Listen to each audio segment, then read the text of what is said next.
Well, greetings and salutations, everybody. Welcome to the best damn movie-related show on the planet Earth, the John Campea Show, coming from right here on my YouTube channel. I'm, of course, your host, John Campea, and it is an awesome honor and privilege, as it is every day, to have you, our international friends, gather around as we talk about our favorite things in the world, movies, movie news, TV, streaming, and Uncharted. And joining us, of course, today into Uncharted territory, or is it very charted territory? Writer, director, producer, the one and the only Mr. Robert Meyer Burnett. Robert, how you doing today? John, it's good to be here. Another great week, another glorious day in the core. I love the John Campea core. And it is Friday in the core, which is great. Congratulations, guys, on making it to the end of another week. May you guys have a wonderful weekend filled with relaxation and fun ahead of yourselves, recharging your batteries for another week filled with triumph and victory ahead. And of course, he is Mr. Victory himself, Mr. Ray Ora. Ray, how you doing?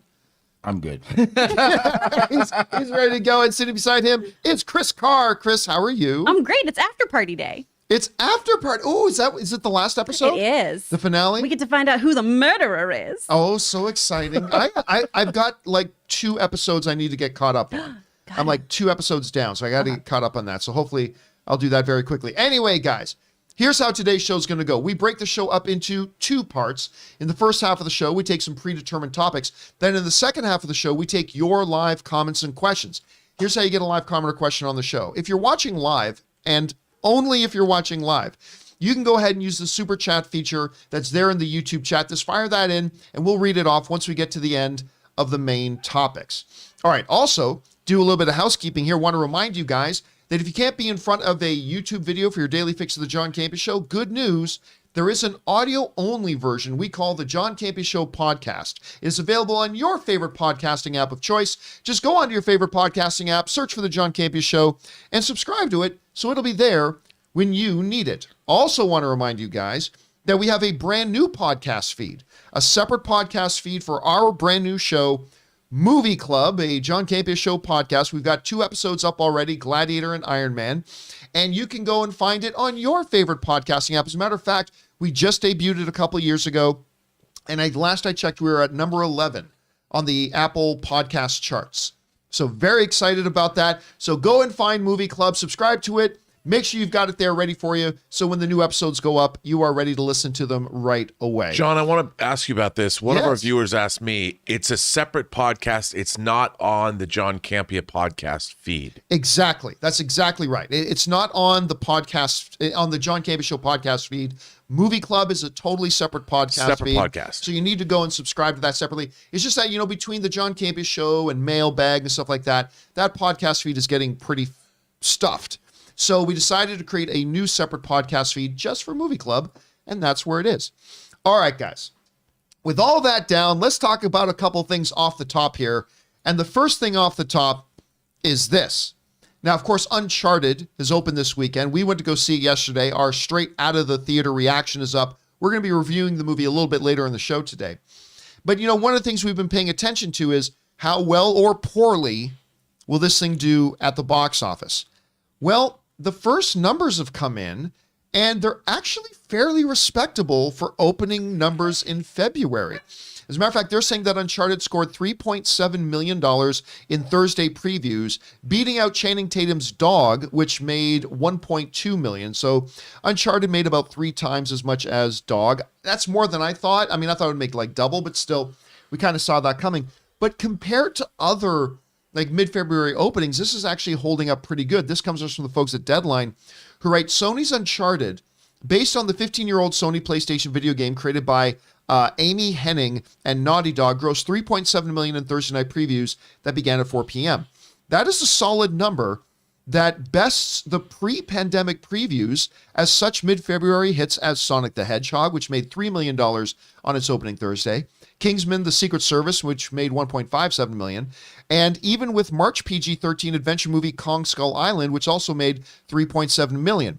Industry projections earlier this week had said the PG-13 Tom Holland Mark Wahlberg film in the mid-30 millions over the 4-day President's Weekend, possibly 40 million, but these preview figures provide great hope for even better returns. So it's looking like that $30 million number may have been underestimating how many people have been interested to go to see this thing. Because we said Like I told you guys when we talked about the $30 million opening weekend projection, I said, that's not enough.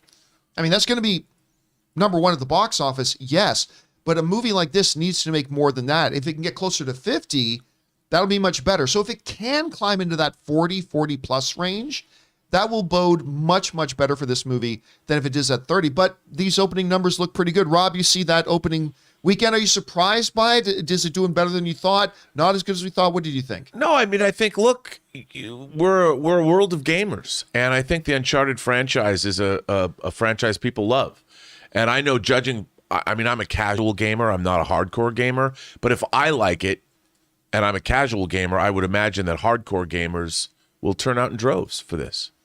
Chris, what did you think about this? Like, you see the numbers. I mean, you saw the movie. We'll get to our individual opinions on the movies in a minute. But what do you think about these numbers? Surprised it came in this high? What do you think the overall opening weekend can be now at this point? I mean, it makes sense to me. They've been marketing the heck out of this movie. It's a fun popcorn movie. We'll talk about that more later. And if you are a gamer, you're obviously going to see what they did with one of your favorite games. I do think it's going to do pretty well this weekend. I don't know about the longevity of it in theaters. I think. So you think legs could be an issue for this thing? Exactly. I agree. What kind of drop off do you think it's a little early for us to be talking, drop off when we haven't even had the opening weekend yet, I acknowledge. But whatever it ends up making, whatever it does end up coming about and making at the box office this weekend, what do you think, gauging on what we're guessing the audience response is going to be, the drop off? Do you think it'll get that 50 to 60% drop off, which is where most movies would like to come in? Or do you think it's going to be a greater than 60% drop off? Rob, what do you think? I think it's going to be greater. Yeah. 65 or Absolutely, 70. yeah. For now, of course, Ray believes it's going to go up. Second weekend, once everybody sees how good this movie is, that the box office is going to go way up. It's going to skyrocket at that point. Anyway, guys, question is for you. What do you think about these opening weekend numbers? I mean, it's outpacing things like Sonic, which was out pre-pandemic. That's encouraging. It looks like it will do better than those 30 million. What do you think about that? Surprised, not surprised? Jump down to the comment section below and let us know your thoughts. All right, guys. With that down, let's do one more off the top here today, shall we? And that one more off the top is this. Now, y'all know that my number one most anticipated show of the year is the upcoming Lord of the Rings, The Rings of Power show. Cannot wait for that show. Extremely stoked. But I believe Robert Meyer Burnett's probably his most anticipated one is probably Moon Knight.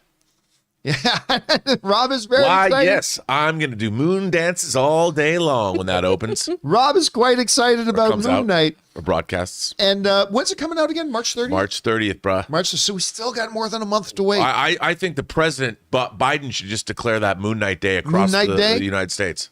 And everybody just gather around in joyful celebration to watch. We don't have to beware the Ides of March. We have to beware the gaze of Moon Knight. I love it.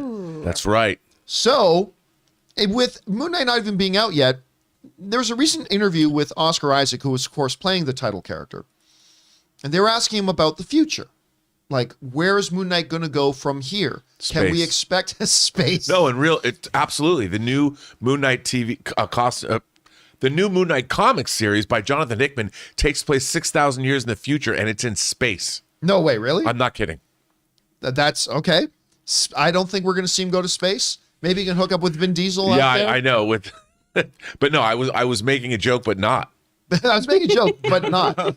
Well, the question, though, is, will there be another one? And it's sounding like there is a plan to do a second one, but it depends. So this comes to us from the folks over at CBR who write the following. Moon Knight star Oscar Isaac revealed that he would love to reprise the role as Moon Knight, but he's not yet sure whether the Disney Plus series will return for a second season.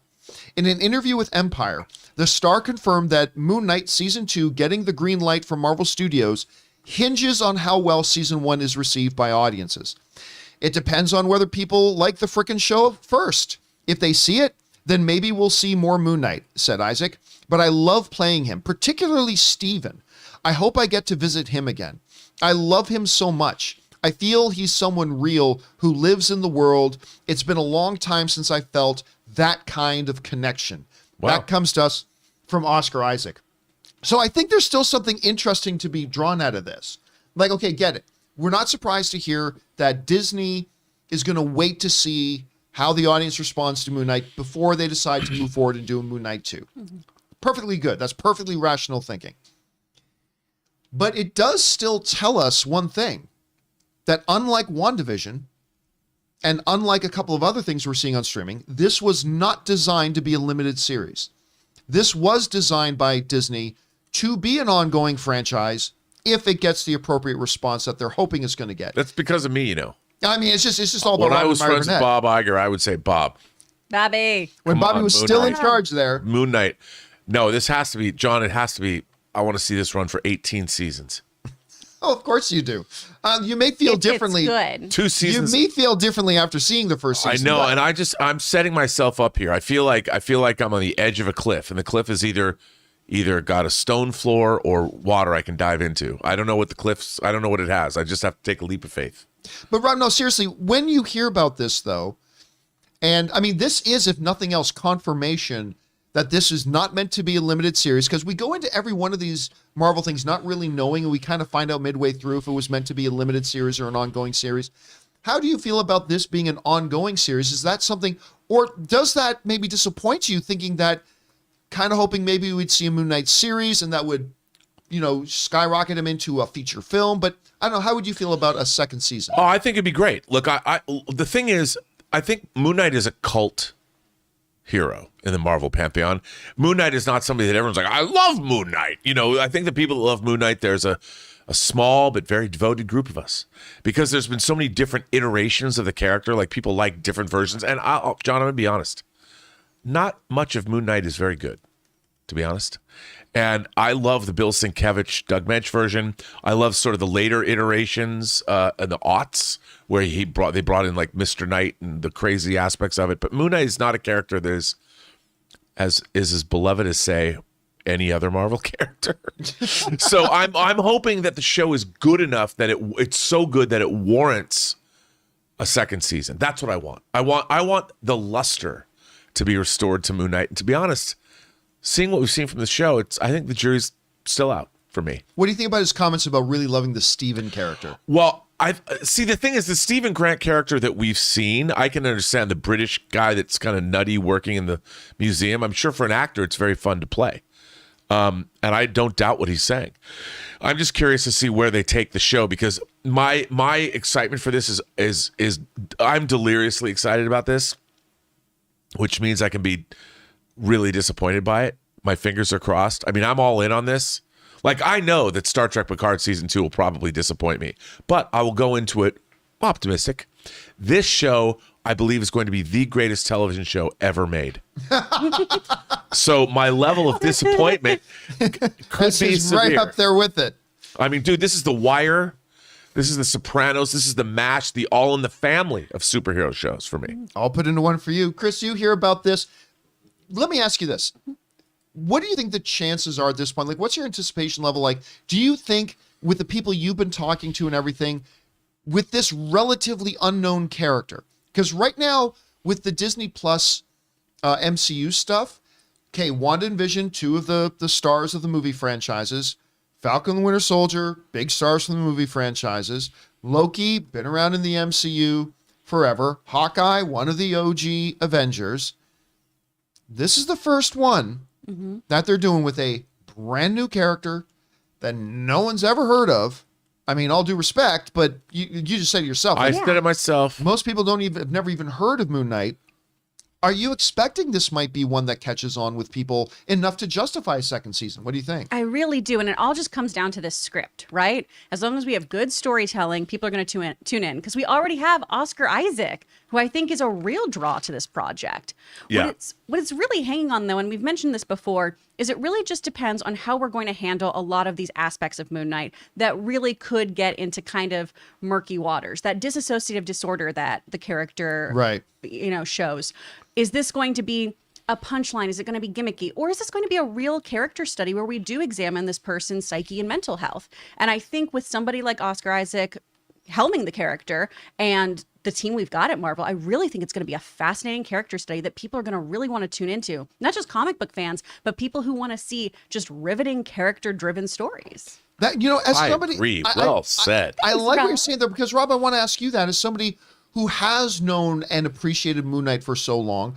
How do you feel that the general audience will respond? Because this is going to be their first exposure for a lot of them. Yeah, well, I think there's a benefit and a problem with that. The benefit is that nobody has preconceived notions because they don't know anything about this character. Right. Yeah. So they're going to go in. This show is going to define Moon Knight now and forever going forward. So I think Marvel has a great opportunity here in that, for the most part, the general public is going to be learning about a character for the first time. And if it's good, then suddenly all of my Moon Knight comics will go up in value. Oh, speaking true. of the Moon Knight comics, apparently the artist for the Charles Huston Moon Knight art is watching right now.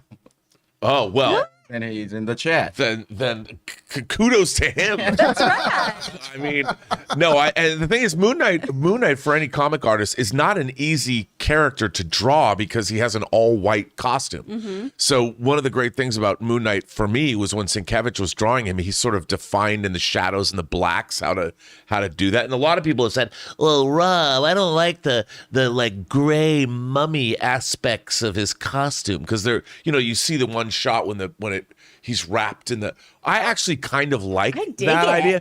I like because you've seen the Mr. Knight version where he's in the suit, where he's in that's a newer iteration of the comic, a character. But I like that because when Moon Knight was first created, Khonshu, the Egyptian god, was not like a real entity. Right. Maybe he was haunted by it, but now he's a real entity.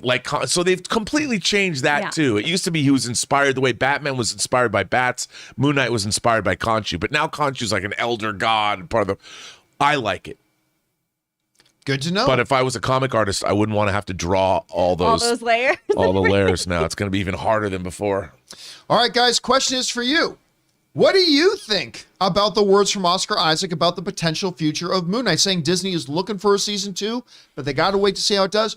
How do you think people are going to respond to the character? How are you going to respond, do you think, to the character when we see it? Whatever you guys are thinking, jump down to the comment section below and let us know your thoughts. All right, guys. With that down, let's take a quick moment here and thank one of the sponsors of today's show, some of my favorite folks over at Peloton. Hey guys, we want to take a moment and thank the sponsor of today's video, Peloton. Now listen, in the never-ending quest to try to stay in shape, one of the keys is to vary up your workout and your exercises to make sure you avoid losing your motivation and keep from getting burnt out from doing the same thing over and over again. Peloton has you covered. I know for me, one of the keys was getting my Peloton tread and using the Peloton app to get my varied workouts in. And Peloton just keeps pushing you forward with new classes, new music, new ways to keep your workouts fun and motivating. One of the newer offerings that has me personally really excited is their boxing classes. Peloton is stepping into the ring with its newest discipline, and you don't even have to have any gloves. Discover a fast, furious, and fun workout with Peloton instructors in your corner.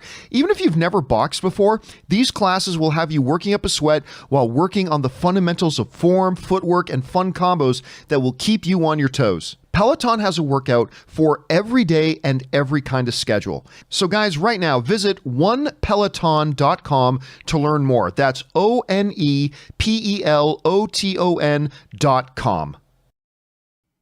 And a big thank you to the good folks at Peloton. I've been using this stuff. Anne's been using it a lot. Give them guys a shot and make sure you use that promo code, guys, and thank the folks over at Peloton for us. All right, with that down, let's get into our main topics here today, shall we? And how do we select our main topics here on the John Campea Show? Well, it's really rather simple. You see, you guys come up with our main topics. Whenever you come across a big topic, issue, or story that you guys feel we need to cover as a main topic on the show, just go anytime 24/7 over to www.thejohncampeashow.com/contact. Once you guys get there, you're going to see a form. Fill it out with your topic or question. It's absolutely free. And then maybe, just maybe, you might see your submission featured as a main topic here on the John Campea Show. With that down, Chris, what is our first main topic today? First topic is from Jeff Middleston. Hi, John and team. Been watching since your Endgame review. Read a story that said both the Batman and Uncharted just got their official release dates in China. Do you think this means that we'll start seeing more films getting to open in the major market? And what do you think this does for the Batman's billion-dollar club chances? Thanks. All right. Thanks a lot for sending that in, Jeff. And yes, just the other day, we were talking about on the show that Robert Pattinson, the cast, have got Paul together. Dano. Yeah, Colin Farrell, Paul Dano. Who's playing Catwoman Zoe again? Kravitz. Kravitz, thank you. I always try to think Lenny. I almost said Lenny again. Anyway, Zoe Kravitz, who is Lenny Kravitz's daughter. But Made is this she going to video. go our way? Are you going to go my way? Sorry. They put out a little video just to the fans in China saying, we are opening in China. And then we found out that, yes, indeed, Batman is opening in China. And now we know when it's opening in China. And it's not just Batman, but Uncharted just got landed a Chinese release date as well. This comes from the folks over at Variety who write the following. Warner Brothers franchise titles The Batman and Sony's game adaptation Uncharted have both been confirmed theatrical release dates in mainland China. The Batman will reach conventional and IMAX theaters in China on Friday, March the 18th, so shortly after its North American release. Uncharted will release 4 days earlier on Monday, March the 14th. The confirmations mean that there is a rebounding flow of Hollywood movies into China after a drought in 2021 when revenue sharing import numbers fall short of the bilaterally agreed upon 34 films annual quota. There has also been a complete absence of Marvel movies from both the Disney and the Sony stables. Hollywood releases in China in 2022 have included Encanto, The Matrix Resurrections, and thank God, Paw Patrol. And again, that comes us from the folks over at Variety. So this is interesting to me for a couple of reasons. First of all, more and more as China has kind of over the last decade and a half kind of exploded as a major movie market, more and more studios have been looking in their planning stages at what they feel their movies could do in China from a box office point of view. Now, it is important to understand this, and I'm always shocked to see how many people don't get it. When a movie doesn't play in China, people say, that movie was banned in China. No, that's not how it works. China only allows a certain number of films into their market. All right. Apparently, the kind of agreed upon number is 34. When you understand that somewhere between 140 and 160 major Hollywood films get made and produced and released every year, that means less than 1 out of every 4 get to actually release in China. So when a movie does not play in China, that does not mean it got banned in China. Because we saw that a lot this year with like, okay, so this movie isn't going to Chinese release. And people say, that movie was banned. No, it wasn't banned. It didn't just get one of the exceptions to be allowed to play there. So there's a difference.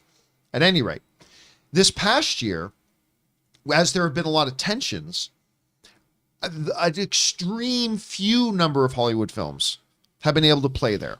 However, a number this year have been already permitted. We're finding out Uncharted is going to get to open there. We're finding out a Batman is going to get to open there. Variety seems to speculate that this is a signal that they're going to be opening back up the doors, that more and more Hollywood films are going to be able to make some money in China to bring over to the Hollywood film system. Can it do it? And will it continue to go in that direction? I think having 2 major films like this announced at the same time is probably a pretty good indicator of that at this point. Now, as far as what does this do for Batman's billion-dollar chances? We talked about this on the show the other day, that when you go back and look at The Dark Knight Rises, and Batman vs. Superman, all 3 Batman-related movies that did play in China, none of them made over $150 million. One made about 50, one made about 60, one made about 100 and something, 100 and change. So any money that the Batman makes there will definitely help, but it's not the deal breaker. Like, it's not like Batman movies in China have been making $400 million. Well, then, yeah, automatically, that means the Batman's going to make $1 billion. So while it will help, and we said this the other day, but we'll say it again, I do not believe it playing in China becomes a stamp of guarantee that the Batman's going to make be $1 billion film. It's going to do well. It's going to make a lot of money, and China will help, but I don't think it becomes an automatic. Anyway, Rob, you're seeing these numbers. We've got the Batman and Uncharted getting release dates now. What do you think this kind of might mean for the the future films of Hollywood coming out, being able to have that extra movie market? And what do you think specifically this does for Batman's chances? Well, one, it's always good to have more places, more venues to show movies. Period. I mean, and China is a huge movie-going population, a gigantic population center on the planet, so it's important that movies play there. whether Batman, I mean, I'm sure the Chinese government's like, let's allow these Batman movies are all about the corruption of the capitalist system. You know, it's all about one man, how America is a corrupt and decadent place. And there's only one man going up against the system. So I'm sure they use it for their own propagandistic purposes, which I appreciate. But will it make $1 billion? And it really depends. I mean, it comes down to whether the movie's good, John. And it's 3 hours. I mean, are the Chinese audiences going to sit for a 3-hour Batman movie? Maybe, if it's good. But I think it's a definitely sort of a vote of confidence. And Uncharted as well. I mean, while we'll talk about it later, Uncharted was not my favorite movie I've seen lately. But I do appreciate when you have a venue that allows Uncharted to, if they make another one, and they seem to think they're going to make another one, the more money it makes, the better the chances are that the next movie is made. And I always look at the second movie in any series as the Godfather 2 or the Empire Strikes Back or the Road Warrior of that series until I see it. So hope springs eternal. If it does well in China, there's a lot of gamers there, so it makes sense that they're going to let it play there. Maybe it'll get more money, and maybe they'll make a really great second entry in the series. Chris, you're seeing this. Again, the bigger question is, do you think this is kind of a signal that we're going to start to seeing the regular flow of movies into that market again? But then specifically, what do you think this does for the Batman's $1 billion chances? I absolutely think this is the sign of the floodgates opening. We're going to have more films from here over in China. And that's a great thing. Like Rob said, we want more people to have access to movies the way they should be viewed, in a theater. Less piracy. Awesome. Yeah, absolutely. Because it's a crime, you know. I've read it. I've seen it. It is a crime. I've seen it. It's a crime. Oh, it's a harmless crime. No, I'm kidding. So I think that's great. As far as the numbers go, it does feel like found money, right? Where it's just, well, more people are going to see your movie, so obviously that will contribute to your box office. Is it going to be the big pendulum swing that decides if it's part of $1 billion club? Probably not. But every penny helps. All right, guys. Question is for you. What do you think about this? That we've got now the Batman and we've got Uncharted, both now getting confirmed China release dates. What do you think that means for the Hollywood films coming out in general? Do you think that maybe we could see a Doctor Strange getting opened up over there? Do you think maybe we could see The Flash opening there? Whatever you guys are thinking, jump on down to the comment section below and let us know your thoughts. All right, guys. With that down, let's move on to main topic number 2, shall we? Chris, what is our second main topic today? This is from Kai Olds. John and friends, this might be controversial, but in your brief out of the theater reaction video on Uncharted, you state that the film felt like an expensive fan film, with Rob stating that the film was uninspired and it felt like he was, quote, watching a high school play. Since John opened the door by saying fan film, how do you feel about that this new release compares to Alan Unger's Uncharted live action fan film from 2018 starring Nathan Fillion and available on YouTube? Thank you, John and company, for being my go-to source for movie and TV discussion. Oh, thanks for that, Kai. All right, thanks a lot for writing that in. Okay, so yes, we went to go see Uncharted last night. I have been very excited about this movie. Quite excited about it. I think the trailers have looked terrific. I like the idea of going for a younger Nathan Drake and then, start kind of with an origins and then let him grow and develop as a character over the course of years. I love the approach. Very excited about it. Went to go see the movie. Yeah, my excitement's gone. I was not thrilled with the movie. Now, before we go into talking about Uncharted in general, let me kind of say this about particularly the Nathan Fillion fan film, which, by the way, everybody always forgets to mention one of the main reasons I think that short film was so good, and that's Stephen Lang as Sully. I love Stephen Lang. We were talking about it here in the studio before the show started. I honestly really think that we as fans look at these short films that are put out, whether it's the old Power Rangers one or this Uncharted one. I think we put on extremely deeply rose-colored glasses when we look at that, because we look at them and our mind does not evaluate them as motion pictures. We look at them as quick little YouTube videos, and as quick little YouTube videos, they're really fun. They're great. I really enjoyed watching that thing. It was not movie standards. And I especially remember thinking that a lot back to that old Power Rangers one, because really the Power Rangers one was terrible. It really was terrible. If that was if I had paid money to go to a movie theater to sit down and watch it, and that was the movie I got, I would have been pissed. I mean, it was awful, but better as a short film than I could have ever made, for sure. But it is what it is. But let's talk about Uncharted for a second. I ultimately kind of walked out of Uncharted feeling pretty disappointed. because my expectations were high. My excitement level was high. But I walked out never once feeling like I was watching a movie. And it had some things going for it. So let's break this thing down. Let's jump into a Campea classroom for a second here and see if we can break this down into some pros and cons, shall we? All right, let's start with some pros here. Here's a pro. Tom Holland does well. Yeah. Yes. I mean, listen, Tom Holland continues to show me this dude can act. And he's got great physicality. Like when he was pulling off, like I was reading an article about how he injured himself a lot on this movie because he tried, except for the most extreme stuff, he tried to do most of his own stunts. And like with his physical background, I mean, he can do incredible things with his body, man. Like when it comes to action stuff on screen, he can do some pretty incredible things with his body. And on top of that, kid's looking yoked. The kid is looking pretty freaking jacked. They did a couple of the workout montages, by the way, completely pointless, out of nowhere. It's just like, Holland's worked hard to get this physique. Let's give him a few shots to show it off. But hey, credit where it's due, man. Respect. Game recognizes game, Tom.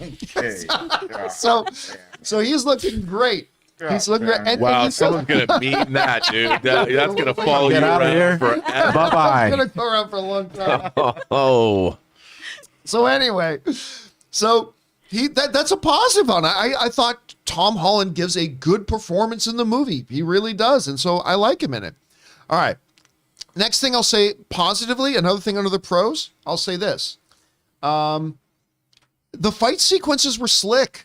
I mean, the fight choreography, like everything from when the one thing we see in the trailer about, I'm going to give you a proper Scottish welcome. What? I mean, that joke never gets old to me. But when he's fighting these bigger, superior guys, it looks like a smaller, faster, more skilled guy fighting against larger, powerful, slower guys. Because when they get their hands on him, he gets ragdolled. And when they can't get their hands on him, he's got the upper hand. And everything from the fights we see on the boat to the fights we see in the museum and things like that, I thought the fight sequences came across as slick. They look good, well choreographed, had a decent level of excitement to them. I like the fight sequence, so I'm going to list that one under a pro. Another thing that I'm going to list under a pro for this film, Uncharted, is that the set pieces are well done. Like the main set piece, of course, the one that got me excited going into it was the two pirate ships flying through the air. And I'll tell you what, it felt grand to me. It felt grand when they were fighting on it. I mean, the physics had consequences. When a helicopter would bump into something, it had consequences with those people on the ships. Again, mixed with the really good action choreography, I thought the set piece was exciting and fun. I'll say easily my favorite part of the movie was that big set piece in the final act of the film with the ships flying, stuff like that. That was easily my favorite part of the film, and I thought that was well done. Another thing I'll say that was a pro, and that I think several people will probably walk out feeling were pros, was that there are some very nice direct call-outs to the games. Now, I won't give them away per se, but there are a number of scenes in the movie that are directly taken out of the games and like dropped into the movie. And there's a few other neat little things that if you know the games and the behind the scenes thing of the games are kind of a nice little wink and nods. But I never once felt, and this is a pro, I never once felt the movie going, look how Uncharted-y we are. Like I never felt that they were doing that. And that's a good thing. Because you go back to Paul Feig's Ghostbusters, which a movie I don't think is total garbage. Like I think it's a letdown, but I don't think it was total garbage. But one of my biggest frustrations with that movie was constantly, every 5 minutes, look, everybody, remember the original Ghostbusters? Oh, remember this from the original Ghostbusters? And it was just so overt and in your face that it made it difficult to watch. And I never felt like they did that here. Unfortunately, it's not all sunshine and rainbows. Let's get into the cons here for the film. Con number one. This movie feels more like a collection of scenes than a movie. Agreed. And here's what I mean by that.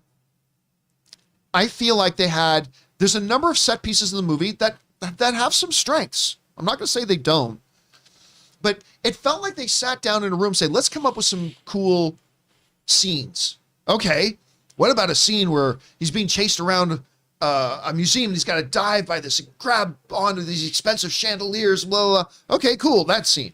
What about scenes where they're scurrying under caves under a city? Okay, cool, a scene. How about a scene where there's 2 pirate ships flying? Okay, a scene. But I never felt like they sat down first with an idea for a story. And then as they progressed through creating this narrative, finding scenes and set pieces that would fit in them, it felt like they started with the scenes and then just said, just throw it on film. It felt so disjointed. It felt disconnected. I mean, even the characters themselves, which I'll get to in a second here, just felt like, well, just add these characters and add these scenes. There you go, without ever doing the work of sitting down and narratively creating a flow to a story. And again, it just kind of felt like a collection of scenes rather than a movie. And that's what I felt like I was watching. That leads us into this one that I think is a big con to this movie. There is no chemistry between any of the characters. What? Okay, now don't get me wrong. Don't worry, we'll get to Ray. We'll let Ray have a say on this in a second. But it's not saying that Tom Holland did a bad job. Not at all. I've said the opposite. I don't think Mark Wahlberg did a bad job.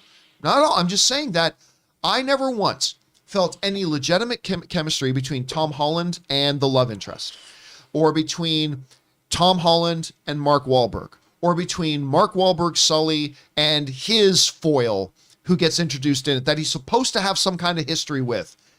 Zero chemistry. I felt no connection, no tension, no anything. And that just goes back to the last point, that it just felt like this movie felt like a collection of scenes, felt like a collection of scenes and characters randomly thrown together. And then they just asked the characters, the actors to do the best job they could with the dialogue they had. And it just kind of went nowhere. So to me, zero chemistry between any of the characters. That's a big thing. And here's the biggest thing for me. And maybe it shouldn't be the biggest thing, but it is. I've always said this, guys. If you're going to make a comedy, you can do almost everything wrong. If you make the audience laugh, you get away with it. You can make a horror. Your horror movie can be as shitty as you want it to be. If you give some great scares and give some tension to the audience through the movie, everything else will be forgiven. If you're going to have like an adventure film, particularly like a treasure hunting adventure film, in the vein of an Uncharted or in the vein of whatever other kind of movie, you can get like a National Treasure or whatever. Mm-hmm. You can get away with a lot if you have a great quest and a great map following and a great mystery solving thing. If you do that well, almost everything else will be fine. And I'm going to tell you, all these other pros and cons I have here, that feel like a collection scene, no chemistry between the characters, blah, blah, blah. All that can be forgiven if the actual treasure hunt is good and fun. I'm here to tell you, the treasure hunting and the map following in this movie was ridiculous. Absolutely ridiculous. And I'm going to give a couple of spoilers here, okay? I'm not major plot spoilers, okay? I'm not there's a lot of plot, but I'm not going to give away any major plot spoilers here. I'm going to give away a couple of events in the film that are connected to the trailers, but I just want to give you that heads up, okay? I'm giving you a bit of a warning. For example, and I joked about this in the straight out of the theater reaction, but there is a scene in this movie where Nathan and the girl love interest, Chloe. What was her name? Chloe, that's right. End up in these tunnels. They find this opening and they end up in these tunnels. And literally, Nathan is on the walkie-talkie with Sully saying, "No one has been in here in 500 years. And literally the moment the camera goes back to him, there is a Home Depot strip wall light that somebody has wired into electricity and is lit and on. And like, really? Nobody's been in here in 500 years. So there's that. But let me continue. Then the movie asks us to assume that at several key markers on this map that they have to find and go to have been built over by modern things where everything's been changed except for the one thing they need. That thing is still there. They literally end up in a fucking fast food joint. A modern day fast food joint. Thank God that amongst the Happy Whoppers and the whatever else that's all over the place, the one thing they didn't move and somehow built around is this thing on the wall that they need. And then when they're finally, you see you're in these tropic island sort of things, when they finally end up to kind of where they need to go. Guys, it's a giant open door. The final stage of their journey, they'd literally just get to a place and look at that giant cave opening where there's literally nothing in it but water and a bright glowing blue light from under the water. Nobody in 500 years ever thought, look at that giant ship-sized open cave. In a very tourist area. In a very, very touristy area. It's a very nice resort nearby. And with a gorgeous resort right up the beach from it. Like they don't take you out onto water excursions they don't to let go anyone cave go diving or spelunking. diving at all. And nobody ever in 500 years ever thought, let's go in there. You know what it reminds me of? Look, I love my favorite Indiana Jones film is Indiana Jones and the Last Crusade. It is my favorite one. But one of the most mind-bogglingly dumb things in that movie that I always shake my head at whenever I rewatch it is they finally find the tomb of the Crusaders and stuff like that. And then when something happens, their life's in danger, they need to get out. Oh, look, there's a manhole cover above us. And they literally come out of this manhole cover into a cafe in the street. It's like, really? For the last several hundred years, all anybody had to do was look down that manhole cover and there's this thing you're searching for? Anyway, but that's the thing. The treasure hunting and the adventuring, every part of it was utterly unbelievable. Was completely and utterly unbelievable. Hey, they built a nightclub around where we have to find the next marker. Woo-hoo! Good thing that's the only thing they didn't touch. It became ridiculous. And it's like, I can't get into the adventure of it when it's profoundly unbelievable. I understand suspending some disbelief here and there, but anyway, so let me recap here. The pros. No, don't recap. Let me recap the pros. Tom Holland does very well in the film. I can watch any movie with this kid. Even if it's a bad movie, I can watch this kid in anything. The fight sequences are slick. The set pieces are well put together. And I thought there's some nice callbacks to the game themselves. However, that is unfortunately not enough to make up, in my opinion, for it's the fact that it doesn't actually feel like a movie. It feels like a random selection of scenes with a random collection of characters who have absolutely no chemistry between them. And the treasure hunting just felt unbelievable and ridiculous. And at the end of the day, did I hate this movie? I didn't hate it. There's enough pros there that I walked out not hating it, but I was definitely disappointed in it. I definitely don't like it. I'm kind of let down. But, Ray, you mentioned something coming out that's a good thing to keep in mind.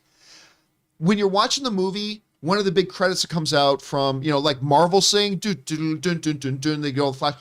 The brand new intro for PlayStation Studios. It's their first film. And so I will try to keep that in mind. Might be their last. No, it ain't their last. Kidding. I'm just kidding. It made me realize I'd much rather be watching a God of War movie because they do have.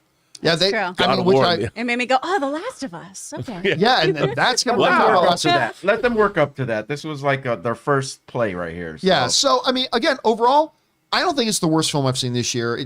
I was disappointed by it. I thought there was a lot of potential there, and I just walked out let down by it, considering how excited I was. Anyway, Rob, you watched the movie with us as well. What worked for you in the film? What didn't? Well, to be fair, Tom Holland, who I was going to be ready to be critical of because he doesn't look like Nathan Drake, he's a movie star. You can watch Tom Holland. He's fun to watch. He gives it his all. He's physical. He's funny. He's got great comedic timing. Great timing. He's a movie star. He doesn't just have to be Spider-Man. He's been underserved by his material. This is a movie, though. This screenplay was terrible. For me, it's always about characters and story. This screenplay, like you said, John, none of it makes any sense. None of it is any fun. And it lets you down on every level from a storytelling standpoint, like you already explained. But here's what I would say. I think the granddaddy of the modern treasure hunting movie has to be the Indiana Jones saga. And if you go back to Raiders, in the first scene in Raiders when Indiana Jones is introduced, he is a badass. He is really, really good at what he does. But even that is not good enough for Renee Belloc to show up. And once again, we see you as there's nothing you possess which I cannot take away. And then the next thing you see of Indiana Jones is he's also a professor.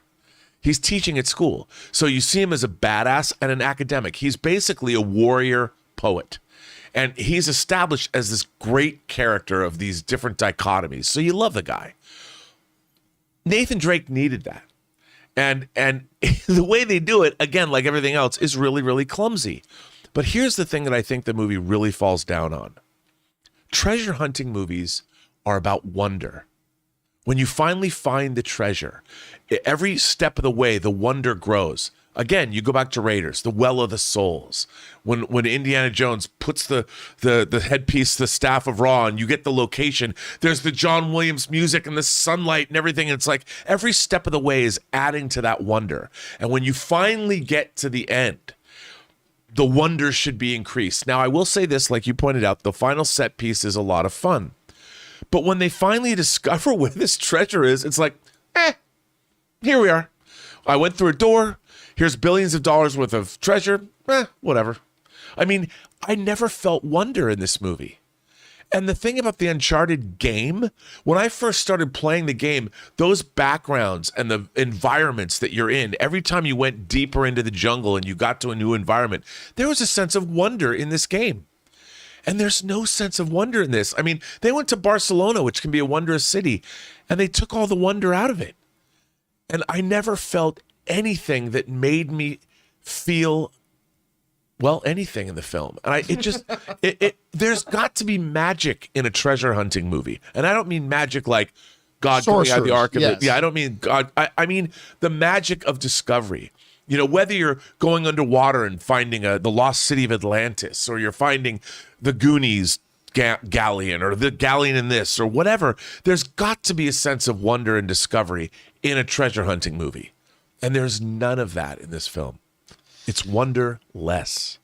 Chris, you were, let's say, remarkably, what's the word I'm looking for? Remarkably reserved? I was. In this film, what did you think about it? Also, Jonathan Landers, hi, it's really me in the chat.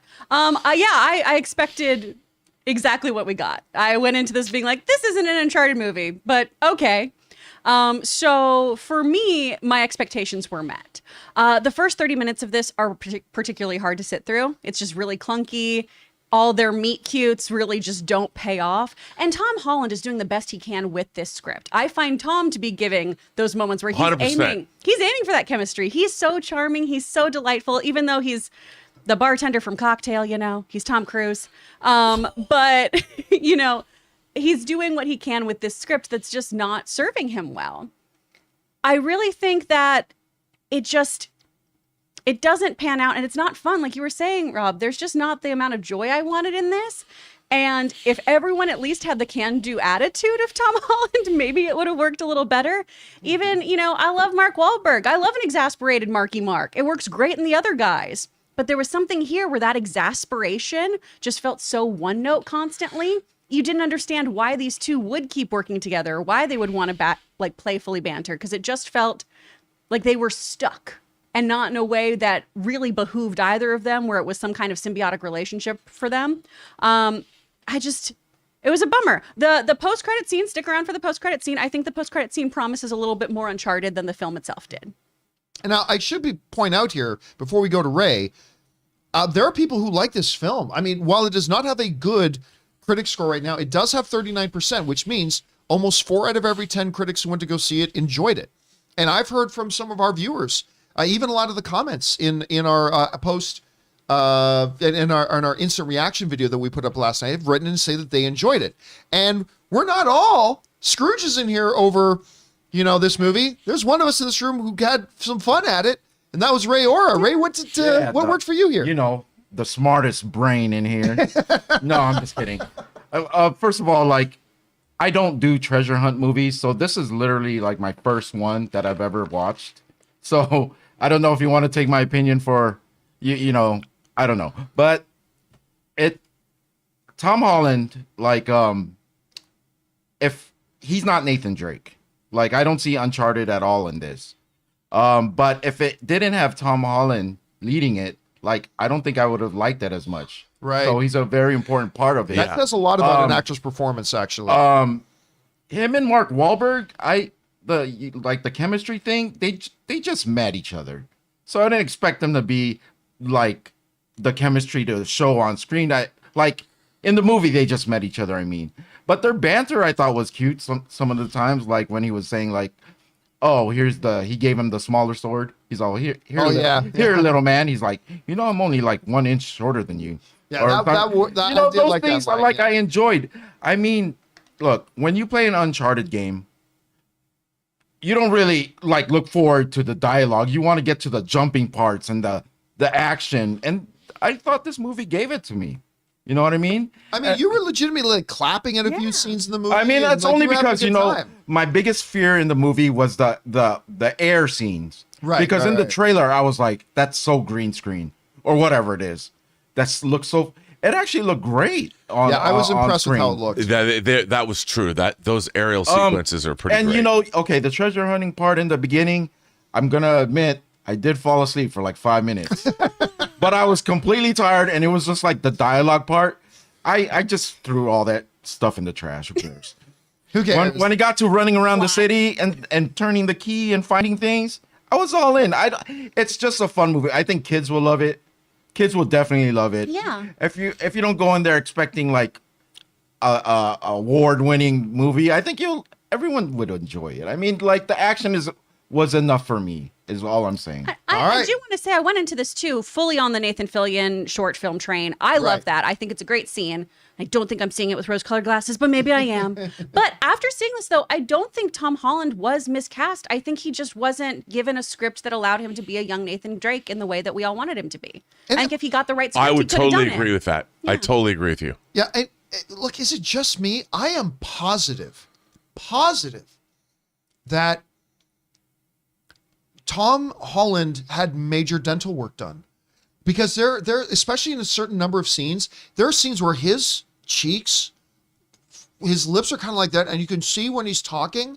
And I think they gave him a number of scenes with bubble gum to pretend he was chewing bubble gum to maybe cover or hide the fact that he had some swelling in his mouth. I mean, I gotta go back and watch it again. Although this movie was filled with like 3 or 4 short mini montages. Which, it did. Was really funny to me. I don't. Go ahead, Jordan. Well, I'll tell you something that I really objected to in this movie. And it goes back to my adage, never put your universe before your characters, your story. This movie asks a question in the beginning of the film that it's going to wait to movie number 2 or 3 to answer. And it has to do with something to do with Tom Holland's familial situation. Right. And it's which is right out of the games. Yeah. So I don't think that's ruining it for anybody. Yeah, absolutely. But it's like, tell me the final story. like this movie doesn't really have an ending. And then they show you 2 post-credit scenes, meaning like, see, this movie's so great, we can't wait to make the sequels. And I'm like, this kind of thinking is ruining studio filmmaking. Well, is it any different than them putting like? Look, you got to make what's his name, Nick Fury at the end of Iron Man? Well, look, yes, it is, because here's the thing: when is a video game adaptation warranted a sequel? Maybe you could say Mortal Kombat or something, but make us a great film that is a self-contained entity that works. The Marvel Cinematic Universe has all of these Marvel comics and if Iron Man didn't succeed, they still told the story of Iron Man 1 entirely in that film. That extra tag is an extra thing. They ask a question in this movie, and the entire movie is all about this relationship that he's missing in his life. And they don't resolve that situation because, hey, we're going to carry this over. Now I want to be careful. I don't want us to get into too many details here about I'm just it's game, but it's like I felt like I really resented that they're expecting me to come back and watch another movie or 2 movies again. Like you people. Okay, I got to put the brakes on us here because we have gone way over time and we've got to keep. Can I ask one more thing? Okay, will you guys watch the next one? The next one. Yes, I say I yes. will watch the next one. I would watch it. That seems promising. That's the main question. Would you actually go see the second one? Was it that bad where you wouldn't? There was enough there for me that even though I am disappointed with the film, I would give a second one a chance. Yes. I would too. Yeah. All right. Well, guys, question is for you. What do you think about Uncharted? Have you had a chance to see it yet? Maybe you haven't. Where's your expectation levels? Were you disappointed like I was? Did you enjoy it a lot like Ray did? Are you somewhere in between? Whatever you guys are feeling, jump down into the comment section below and let us know your thoughts. All right, guys. With that down, let's take a moment here to thank one of the sponsors of today's shows, our friends at ExpressVPN. We want to take a moment and thank a sponsor of today's video, ExpressVPN. So guys, if you've been listening to or following me for any period of time, you guys know that one of my big concerns is often online privacy. And that's why I use ExpressVPN. Now, I know what a lot of you guys are probably thinking. You're thinking, well, why don't you just use incognito mode? Well, let me tell you something. Incognito mode does not hide your activity. It doesn't matter what mode you use or how many times you clear your browsing history. Your internet service provider can still see every single website that you visited. And listen, it doesn't matter who your internet service provider is. Internet service providers in the US can legally sell your information to ad companies. ExpressVPN is an app that reroutes your internet connection through their secure servers so that your internet service provider can't see the sites that you're visiting. ExpressVPN also keeps all of your information secure by encrypting 100% of your data with the most powerful encryption available. And ExpressVPN is available on all your devices. I mean, your phones, computers, even your smart TV. Protect your online activity today with the VPN rated #1 by Business Insider. Visit my exclusive link, expressvpn.com/Campea, and you can get an extra 3 months free on a 1-year package. That's expressvpn.com/Campea. expressvpn.com/Campea to learn more. All right, and thank you again to the good folks at ExpressVPN. Guys, take your online privacy seriously. Try ExpressVPN. Make sure you use that promo code Campea. And thank you guys for supporting them and our show. All right, guys, with that down, let's move on to main topic number 3. Chris, what is our third main topic today? This is from, oh, my screen reset. Hold on, sorry. This is from Issac BB. Hi, John. HBO's The Last of Us TV series was one of my most anticipated shows of the year, tied with Obi-Wan Kenobi. But now the president of HBO has confirmed that the show will not be debuting until 2023. This really upset me, but if it makes for a better show, then I'm fine with it. What are your thoughts on this, and are you excited for this show? All right, thanks for saying that in, Isaac. And yeah, look, I will tell you this. I am extremely excited for The Last of Us. I don't think I've ever been this excited for Warcraft I was. and maybe Assassin's Creed. But it's been a while, and there hasn't been as often that I've been excited about a video game coming to a narrative screen, whether it's a movie screen or a television screen, like I am for The Last of Us. I think The Last of Us 1 and 2 constitute the best storytelling I've ever seen in a video game, particularly Last of Us 2. Like, the depth of the story, the way it goes deep into the human condition and the human experience, the whole notion of experimenting and looking at and examining what does pain do to people, even our heroes. What does it do to them? And how does that moderate and sometimes instigate our behavior? And as a character study, as just as a study of the human condition like that, I watched like an 8-9 hour cutscene movie of Last of Us 2, and I was completely enthralled with it. Best storytelling I've ever seen in a video game. I'm not saying it's the best video game of all time. I'm saying it's the best storytelling I've ever seen in a game. And so knowing that they were now bringing that to the screen was exciting. Knowing that HBO was bringing it to the screen, which nobody does it better in the business than HBO. Others do it well. Netflix can do it very well, but HBO is like the king of it. And it was supposed to come out now in 2022. However, we did just find out that unfortunately, going to have to wait a little while for that. This comes to us from the folks over at Polygon who write the following. Although the series was originally announced to appear in 2022, HBO and HBO Max Chief Content Officer Casey Bloys offered an update in an interview with Deadline, stating that the much-anticipated HBO adaptation starring Pedro Pascal from The Mandalorian and Bella Ramsey, one of my favorite side characters in Game of Thrones, was still in production. It is not going to air in 2022, Blois told Deadline. They are still shooting in Canada. I imagine you will see it in 2023. Despite this delay, Blois offered his impressions of what he had seen of the series so far, expressing excitement for showrunner Craig Mazin's take on the series. I have seen some early episodes, and I am very excited, Craig said. Craig did Chernobyl for us. He is a fantastic writer and director. What I've seen looks amazing, so I'm excited for it, but it will not be in 2022. And that, again, comes to us from the folks over at Polygon. Okay. I'm going to tell you, I'm bummed about this. I am like one of the worst things from an entertainment point of view, okay? From an entertainment point of view, one of the worst things during the whole pandemic era is how many of these projects we've really looked forward to getting pushed more and more and further off and further off and further off. And that's, pretty disappointing. But it has not hurt my enthusiasm level for this. Because on top of the fact that it's coming out of what I think is like the best video game storytelling I've ever seen, despite the fact that it's coming from HBO, we were reminded again that this is coming to us from the guy who did Chernobyl. And Chernobyl is quite simply one of the best things to be on TV in the last 5 years. Like that, what they were able to do, how you figure out a way to make a compelling story on screen about a nuclear meltdown that killed untold numbers of people and ruined lives. And they were able to take that and make something that was compelling, thrilling, exciting. It drew us in. They made incredible characters and brought these characters to life in such a way that I didn't think was possible. Knowing that that guy is doing it is extremely exciting. Rob, I know you were very, very big, I should say, on Chernobyl. We hear about this, unfortunately, The Last of Us getting bumped, but what do you think about the delay? Has it hurt your enthusiasm? And where is your enthusiasm for The Last of Us right now? Well, first of all, I've worked with Craig Mazin in the past. He's a really, really smart guy, and Chernobyl blew me away, so to speak. I really enjoyed what he did with Chernobyl. It was so well written.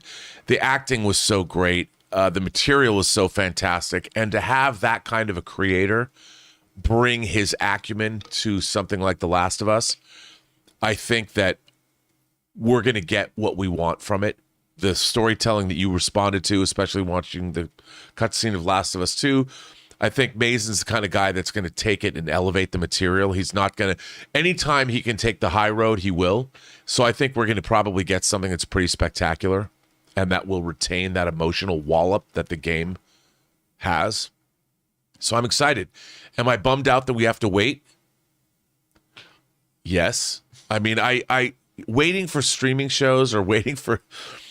I know, John, that I'm going to leave this mortal coil, and the last thing in my mind before I shuffle off to the netherworlds of whatever is awaiting us is going to be like, God damn it, I'm going to miss the next season of whatever. And I feel like having to wait. I swear to God, in the world we live in, I'm like, I'm never going to find out what's going to happen to the next. Well, having to wait another year for something, all it does is make me confront my own mortality. And I think, am I going to survive? I think it was Warren Zevon who did Werewolves in London. He was dying of terminal cancer, and he even said in an interview, he said, I'm going to miss the next James Bond movie. I'm like, I am right there. And I hope it's worth the wait. I'm sure it will be. But having to wait, John, I am an impatient man. I want it now. And one of the pros here is that, the guy from HBO makes the best stuff out there, right? Yeah. And you hear this, their executives saying, yeah, I'm loving what I'm seeing. I mean, what else is he supposed to say? But still, I mean, they know good quality content, and he seems pretty excited about it, which is pretty good. Chris, where are you right now on Last of Us? Is this something you've been looking forward to? What do you think about the delay, and where's your anticipation level right now? I love these games so much. I cannot play them at night. Logan and I can only play them in the daytime because they scare me too much. They scare him too much. I'm with you. They're spooky. Wow. And that noise, the clickers noise. Oh, gosh. So I'm really, really hyped for this. Pedro Pascal is one of my favorite performers right now, too. I'm really, really pumped. And even though I want this right now, you can do something fast or you can do something well. Mm-hmm. Yes. I would rather have something done well with one of my favorite bits of IP. So if they need to take that time so it is nice and polished and good to go and up to HBO's high standards, take the time you need, baby. Ray, I don't know, you play a lot of games, but you're more of an Xbox guy, so I don't even know if you ever played Last of Us. I watched Ryan play it. Right, our buddy Ryan plays it. He played a lot. The games I can't play, some of the Resident Evils, I'll watch people play it. it's perfect for a TV show. I think this game. You're not big into playing the horror genre games? Not all horror No, genre you games. There's like a game called Outlast that I would never play. Oh, That's yeah, terrifying. But you know what? Any delay is good when it comes to HBO because they're bringing out the best stuff like you could possibly get. So like if Halo, like let's say they delayed Halo, I would want it to be because they're making it better. Right. Which we don't know if that would be the case with Paramount Plus, but we know it would be with HBO. Because you're right, HBO has kind of earned that benefit of the doubt from us. That if they're getting delayed, they're making it even better, which isn't always the case with a lot of the other studios, right? Well, guys, question is for you. What do you think about this? Have you been looking forward to this Last of Us series? Does the delay really bum you out? Are you perfectly okay with it, thinking you might make it better? Maybe you're just kind of not interested in it at all. Whatever you guys are thinking about it, jump down into the comment section below and let us know your thoughts. Okay, guys, with that down, let's move on to main topic number 4, shall we? Chris, what is our 4th main topic today? This is from Eric Thomas. The Maestro has returned. Variety reports that John Williams will be part of the Star Wars universe yet again by composing the theme tune for Obi-Wan Kenobi. Williams reportedly recorded the theme last week in LA under, quote, tight security. Similarly to his work on Solo, Williams will pass on scoring duties for the individual episodes to a yet-to-be-disclosed composer. I can't wait for another amazing theme of his. Does this excite you guys? Or would you have preferred a new sound for this show? It's a good question. Thanks for writing that in, Eric. Okay, look, there are a few things that kind of help define the DNA and the personality of a movie or a show than the music that plays with it. Like that really becomes a part of the essence of what it is. Like when you're watching a Marvel movie and at some point, like the characters are saying something, whatever, when that main Avengers, march starts to play, bubble bum, bubble bum, bubble bum, but starts to playing, you feel your emotions start to rise with it, right? When we talked a lot about when you're watching a Jurassic Park movie or something like that, and that music of da da da starts playing, your awe and wonder starts to experience and rise up too. When you're watching a Superman, like one of the old Superman movies, and Superman is thinking about something, and then you hear the horn, bum, bum, bum, bum, like the blood starts to flow. Music can do that. And no one has ever done it as well, as proficiently, and on such an incredibly high level as John Williams. And, George Lucas will tell you, John Williams is the guy who gave the personality to Star Wars. And I told this story last time we talked about Williams. So I just repeat it here quickly. At one of the more recent John Williams in concert at the Hollywood Bowls that we were at, he brought out special guest star Steven Spielberg, who said, "You want to know how important John's music is? Let's watch the first 7 minutes of Indiana Jones and the Last Crusade without John Williams' music. Play it." And they played the full 7 minutes of River Phoenix trying to get away from those guys and get the thing to a museum. And it was awkward as hell. And then Steven Spielberg stood back up. Okay, now let's watch it again with the maestro playing along with it. And then they played the clip again and it was totally different. It had life and breath. And here's the thing. When that movie, Star Wars, opened so long ago, it was John Williams' music that gave us the personality of Star Wars.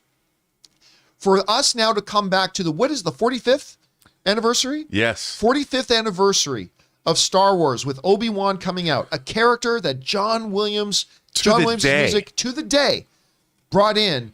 There is something, number one, incredibly poetic and beautiful about that.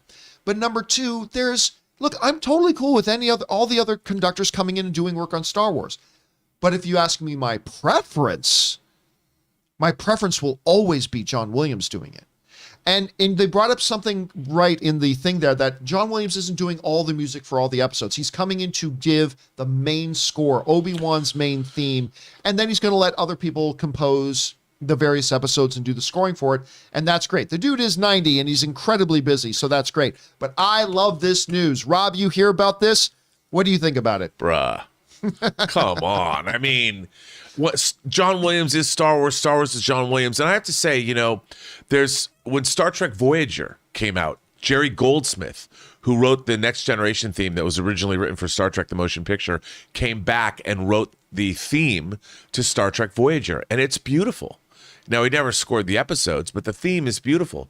I would imagine, John, that when we hear this Obi-Wan theme, most of us are going to be verklempt just hearing over the opening titles. And, you know, John Williams already has. He's written themes for Obi-Wan or in scenes with Obi-Wan before. And I would imagine this will be a variation on something that'll seem familiar, which means it'll pack even more of a nostalgia wallop to us. And I for one, I am overjoyed that John Williams did not decide to hang it up. That we're getting Meet the Fablemans, the Spielberg movie. He's scoring that. He's scoring the new Indiana Jones film. And we're getting another Star Wars theme. Dude, we live in a wondrous time. A wondrous and glorious time. The question is for you guys. What do you think about? I'm very excited about this because, you know, we look at the more modern Star Wars shows like Mandalorian, but come on. Oh, you're already today, like that main theme. Dun, dun, dun, dun, dun, bum, bum, bum, bum, bum, bum, bum, bum. All right. Or even, you know, Ray loves the Boba Fett theme. one. Yeah, but now I don't Let's remember be it. friends. See, it's not that memorable. It's not that memorable because I don't remember it. But I mean, that can bring an identity to it, and I think John Williams doing this is going to be great. Guys, questions for you. How do you feel about this? John Williams, the Meister himself, doing the main theme for Obi-Wan. We're not too far away from hearing it. Jump on down to the comment section below and let us know your thoughts. All right, guys. With that down, let's move into main topic number 5. Chris, what is our 5th main topic today? This is from Oscar. Hey, John, I'm calling BS right now on Reynolds saying he isn't in Doctor Strange. I agree with Ray that I think you can see Deadpool in the broken mirror. Then there was that thing with his tweet that got deleted and all the rumors going around. I'm not saying rumors are always true, but when there's this much smoke, there's usually fire. I know you said you believe Reynolds, but what would you honestly say are the chances that he appears in the movie? All right, thanks a lot for sending that in, Oscar. Okay. So, for those of you who haven't been keeping up on the drama going on here, so the Doctor Strange Multiverse of Madness is coming out. We know it's going to be crazy and bonkers. I mean, the damn thing is called the Multiverse of Madness. So we know it's going to be bonkers. But then that whole speculation train just really started to shoot out of the station because we had that new trailer, which is incredible. We got mysterious figures up on the thrones. We've got, obviously, it's Patrick Stewart, who is clearly Professor Charles Xavier speaking in it. And it opens up the doorway of who else are we going to see? Are we going to see Reed Richards? Are we going to see a Black Panther version of some sorts? Are we going to see this, that, and the other thing? Also came the damn poster with all the shards. Included in one of those shards is what is clear. Like, I didn't think it was at first. I dismissed it at first, but it's clear. What's that? Spice Girls. The Tell me what you want.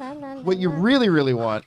But we also see in one of the shards, it's clear, it's obvious, even though I dismissed it at first, there's no doubting. It's there. You see the Captain Carter shield is there. So clearly Captain Carter. Now, we talked about this on the show yesterday, that there is one shard where some people think they see Deadpool in it. And I get it. Okay, that's cool. All due respect for everybody who believes they see Deadpool in it. I looked at it pretty closely. I don't see it. Rob, I don't think you saw it either. Chris, I don't think you saw it either. Ray, you think maybe there's something to see there? I see what they're talking about. Yeah, but I can see what they're talking about. But I'm not sure if it was meant to be there, is what I'm saying. I don't know. I don't know if it was just a pure accident. Like I said about the bag of chips yesterday. Like, I don't know if it was there, it is there, but they clearly didn't want people to point it out. Like, it wasn't clear enough. Like, if they want the obvious things, like the shield is obvious, right? The shield, the shield's as soon clear. as you There's zoom no in, it's doubt about obvious. that. Yeah. That one, you still have to like find it with your eyes, like in order to You have make to it out. find it. I don't know. That's the way of putting it. You know, so I don't know if it was meant to be like an obvious thing. If it was put in there, I don't know. So it has created this discussion that's been going on about whether or not we're going to see Ryan Reynolds in this movie. And there are a lot of people who are absolutely convinced. And we discussed the pros and cons and the possibilities and the unlikeliness of him yesterday. Of course, talking about how Reynolds himself said in an interview, said, look, I might not be the most reliable guy to say this, but I promise you I'm not in the film, right? And we put up a poll on this show yesterday, and it was basically split. We asked in a poll of our viewers yesterday, do you believe Ryan Reynolds when he says he is or is not in this interview? And it was split right there in the middle. 50% of people believed him. 50% of the people did not believe him.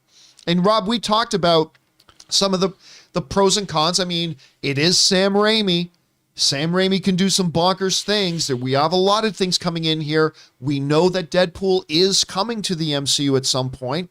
But then on the flip side of that, we talked about how this would break the tone, it seems to be, of what they're trying to set for the movie. There's been nothing official saying he'd be in there, so we've gone back and forth. All right. So what happened was yesterday, me, Rob, and Chris, we went out to lunch yesterday. And as we were talking about it a little bit, I said, you know what?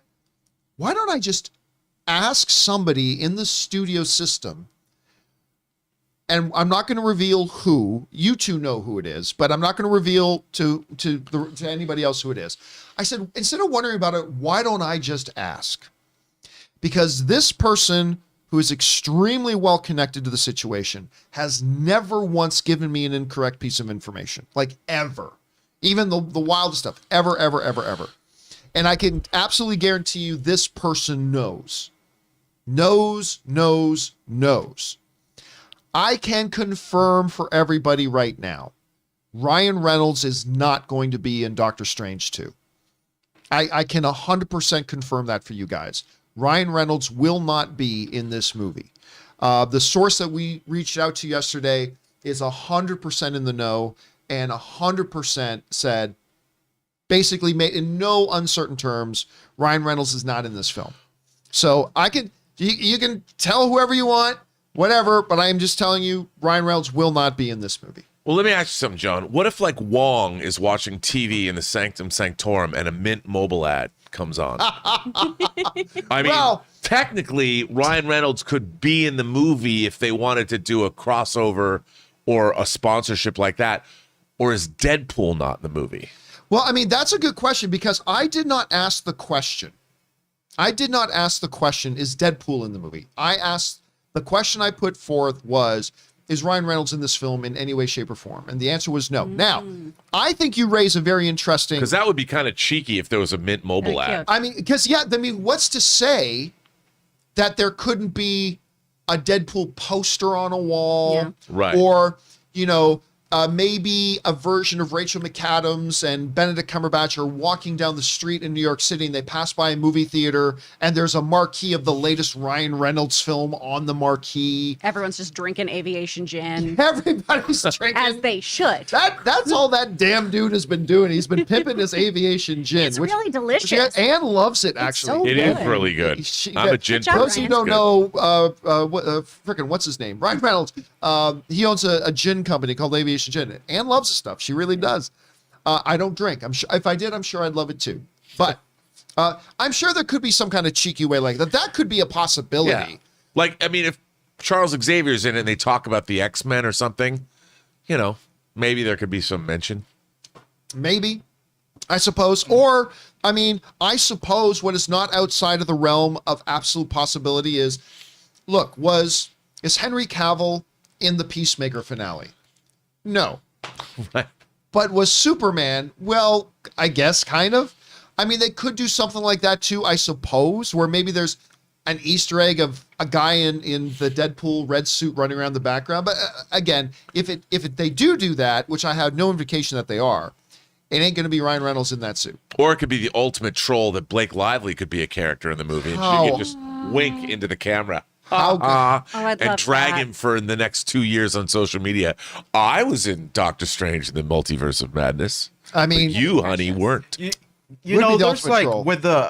with the Andrew thing and the Spider-Man, they had like pictures on set of that. Oh yeah, going of him back on like set. 6 months. Yeah. So I get all the he's gonna be in it, whatever, but there's not really much of anything Deadpool. Like they haven't gotten. There's nothing. So I feel like it's like I only eat what's served in front of me. You know what I mean? Like I don't. You don't eat off anyone else's plate? 'Cause I that's don't. good I to don't know. walk I into do. the fridge and look for something extra. I only eat what they serve me, right? So like that's the way I'm gonna take it. Because part of my favorite thing about movies still is being surprised, whether it's whether it's a cameo or an emotion that I didn't think I would get from a film, or just anything, or like visual effects that I didn't expect. All those surprises are great. I just don't see like the point of like digging for possible things. I get it's fun and I get It's fun to speculate. I get the journalist part of it, but for me, like the main thing is, I hope we don't get to the point where who's gonna appear is more important than the movie itself. Because Totally you know agree. what? Yes. You know Yeah, what? yeah, yeah. Doctor Strange, I still don't know much about him. I want to learn more about this character that John Schnepp really, loved. Like, and I still want it to be about this guy. You know what Yeah. I mean? So like that's where my importance is. If there's leaked set photos, we can't help those. Those are full game for us to speculate on. But just like the littlest thing that he might be in the poster, I wouldn't run with it because I don't want it to affect people's opinion about the movie if he doesn't show up. Well, I mean, that's the thing. I've said this before. I say it a million times. It is awesome and fun to speculate. Yeah, that's fun. That's what we as fans do. Just don't let your speculation become expectation. And Ray, you make a really good point that I think sometimes in a lot of this, we as fans and as a fan community, we start to give more importance and weight to some small detail than the main thing. Like Mephisto became a bigger talking point than what's actually happening to Wanda and Vision. Or we come into this, it's like people are more focused on, is John Krasinski going to be Mr. Fantastic, which we're all going to speculate about, but do we start focusing more on that than what's actually the main thing in the movie? And that's a really good point. But I'm not going to blame the fans on this one. Look, at the title says Multiverse. Yeah. Yes. So this one's already like fair game. Fair game. It's fair game to speculate But I'm about. just saying with future movies, like, don't worry about the cameos. Let's just get him. If we don't get any leaks, let's just get him. Let's just get him during the movie. Yeah. So, but all I can tell you guys now, the point of this one is, as viewers of the John Campea Show, I can 100% confirm for you that Ryan Reynolds is not in this movie. So take that as you will, take that as you may. But you can believe it or not believe it, and of course the proof will be in the pudding when the movie comes out. But anyway, there's that. Anyway, guys, question is for you. What do you think about that? What are the chances that John Krasinski shows up as Mr. Fantastic or whatever it is? Give it to me. However you guys are feeling about it, jump down into the comment section below and let us know your thoughts. All right, guys. Before we get into your live comments and questions that you guys have been firing in here, and we're going to get to those in just a second, we're going to take a moment first and thank one of the sponsors of today's show. We love eating their food. It's our good friends over at Hellofresh. Hey guys, we want to take a moment and thank a sponsor of today's video, Hellofresh. So guys, look, my wife Ann and I were both working professionals, so we know how tricky, difficult, and time-consuming it can be to try to eat properly and prepare your own meals at home. And that's why, like over a year ago, we started using Hellofresh. With Hellofresh, you get farm-fresh, pre-portioned ingredients and seasonal recipes delivered right to your doorstep. I mean, you skip the trips to the grocery store and count on HelloFresh to make home cooking easy, fun, and probably most importantly, affordable. HelloFresh offers the flexibility you need to easily customize your orders online or right in the app. Easily change your delivery day, food preferences, and plan size, or skip a week whenever you need to. HelloFresh is 72% cheaper than a restaurant meal of the exact same quality, and you can save on average over $65 a month when you order HelloFresh instead of going grocery shopping. So guys, I'm telling you, whether you are single or have a family, you are going to love HelloFresh. So go to HelloFresh.com/Campea16 and use the promo code Campea16 for up to 16 free meals and 3 free gifts. That's again, HelloFresh.com/Campea16 and use that promo code Campea16 for up to 16 free meals and 3 free gifts. HelloFresh, America's #1 meal kit. And thank you again to the good folks over at HelloFresh for making today's episode of the John Campea Show possible. Guys, make sure you go and use them, and make sure you use that promo code because it helps out the show when you do. All right, guys. With that down, let's get on over to your live comments and questions you guys have been sending in. Chris, what do we got here? So Taki75 sent us a super chat just to support us. So All right, thank you, Taki. B. Gill Studios. It's game day. Game day? For what two exactly? reasons. One, because my new original superhero film turned web series Sparrow premiered today. You should check it out. Congratulations. And two, Uncharted comes out today. Love you guys. Bring on the filthy. What is Sparrow? It's their original content. So they're doing a new show, a new web series. That's amazing. Oh, it's got some really web series. cool, Oh, yeah. that's Is it on exciting. YouTube or what? That is super exciting. Big Gil, pop it in the chat. Let's see where it Yeah. Or put it. fire off an email to me at john@thejohncampeashow.com, because that's super, super exciting, man. Thanks for sharing that. All right, what's next? Raymond Barada. I'm sure Hollywood knows now that what will play in China. If Hollywood makes a movie thinking it knows about China like Shang-Chi, no, it won't play. Or movies with the supernatural like Ghostbusters. Well, no, it's you. Look, that's the thing. We all thought that, but certain movies have surprisingly got released there, and certain movies surprisingly did not. I mean, Kevin Feige was like working right up to the last minute of trying to get Shang-Chi in there, so they don't always know. It is not. There's not as much open communication as between you and your work cohorts. I mean, it's sometimes as big a mystery to them as anything else. All right, what's next? Hero 75, one of two. I don't think the Illuminati and the MCU will be all men. That would be a PR mess, best avoided. I think half of the Illuminati will be women.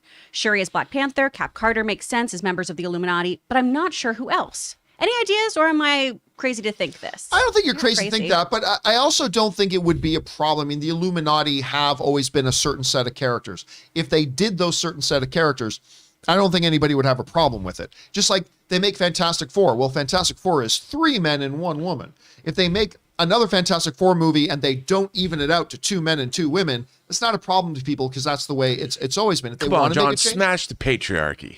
I was saying, Smash the patriarchy. if they want to make that change and they do it, that's perfectly fine. But if they don't do it, I don't think it's going to raise any eyebrows. I don't either. But a Shuri being on that council, because remember, they've said Shuri is the most intelligent person in the MCU. That includes Tony Stark. Whether or not that means Reed Richards, we don't know because Reed Richards wasn't in the MCU at the time. But they totally could. Captain Carter is at least going to be in the movie. Mm-hmm. Maybe they're saying she's going to be a part of the Illuminati. Maybe not. But I wouldn't be surprised if we see a woman on the Illuminati. Me neither. Not at all. All right, what's next? Plus, Shuri's cool. And Shuri's cool. K Major, John and Co., you forgot the most important thing about a Peacemaker season 2. New intro. What does Gunn have in store for us next? You know, how do you top the intro to Peacemaker? Square dancing.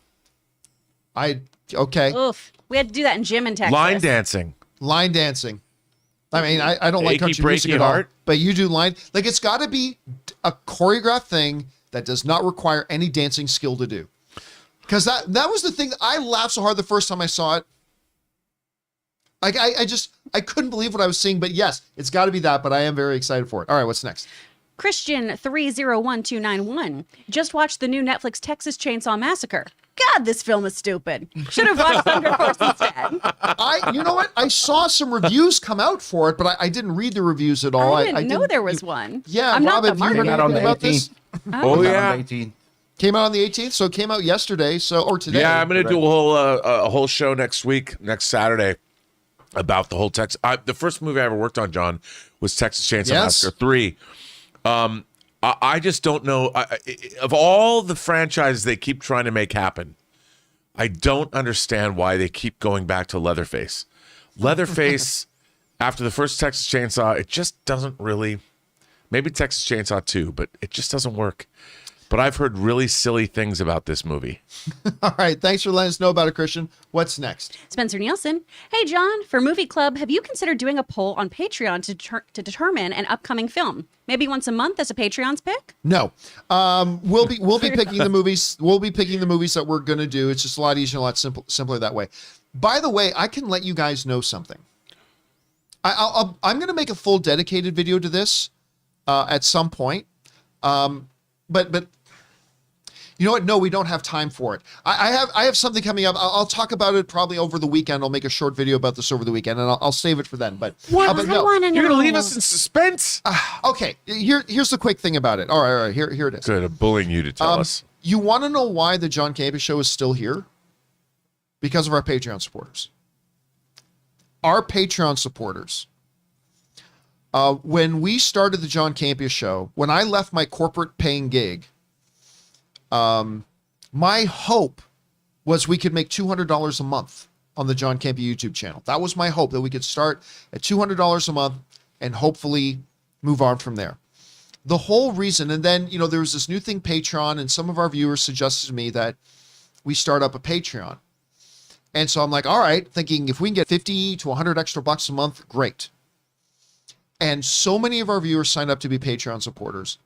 And it was because of that support that we were able to make it the first year, the first 2 years, and survive and make this thing happen as we grew and we started to develop our own revenue and things like that. It's all because of our Patreon supporters. And the Patreon supporters have continued to be there through the last 4 years, always providing that extra underpinning of support that's been able to guarantee that we can do all the different things that we want to do. Like, we know that whether this works out or this don't work out, we've got our Patreon supporters there, and they have helped us to make this work.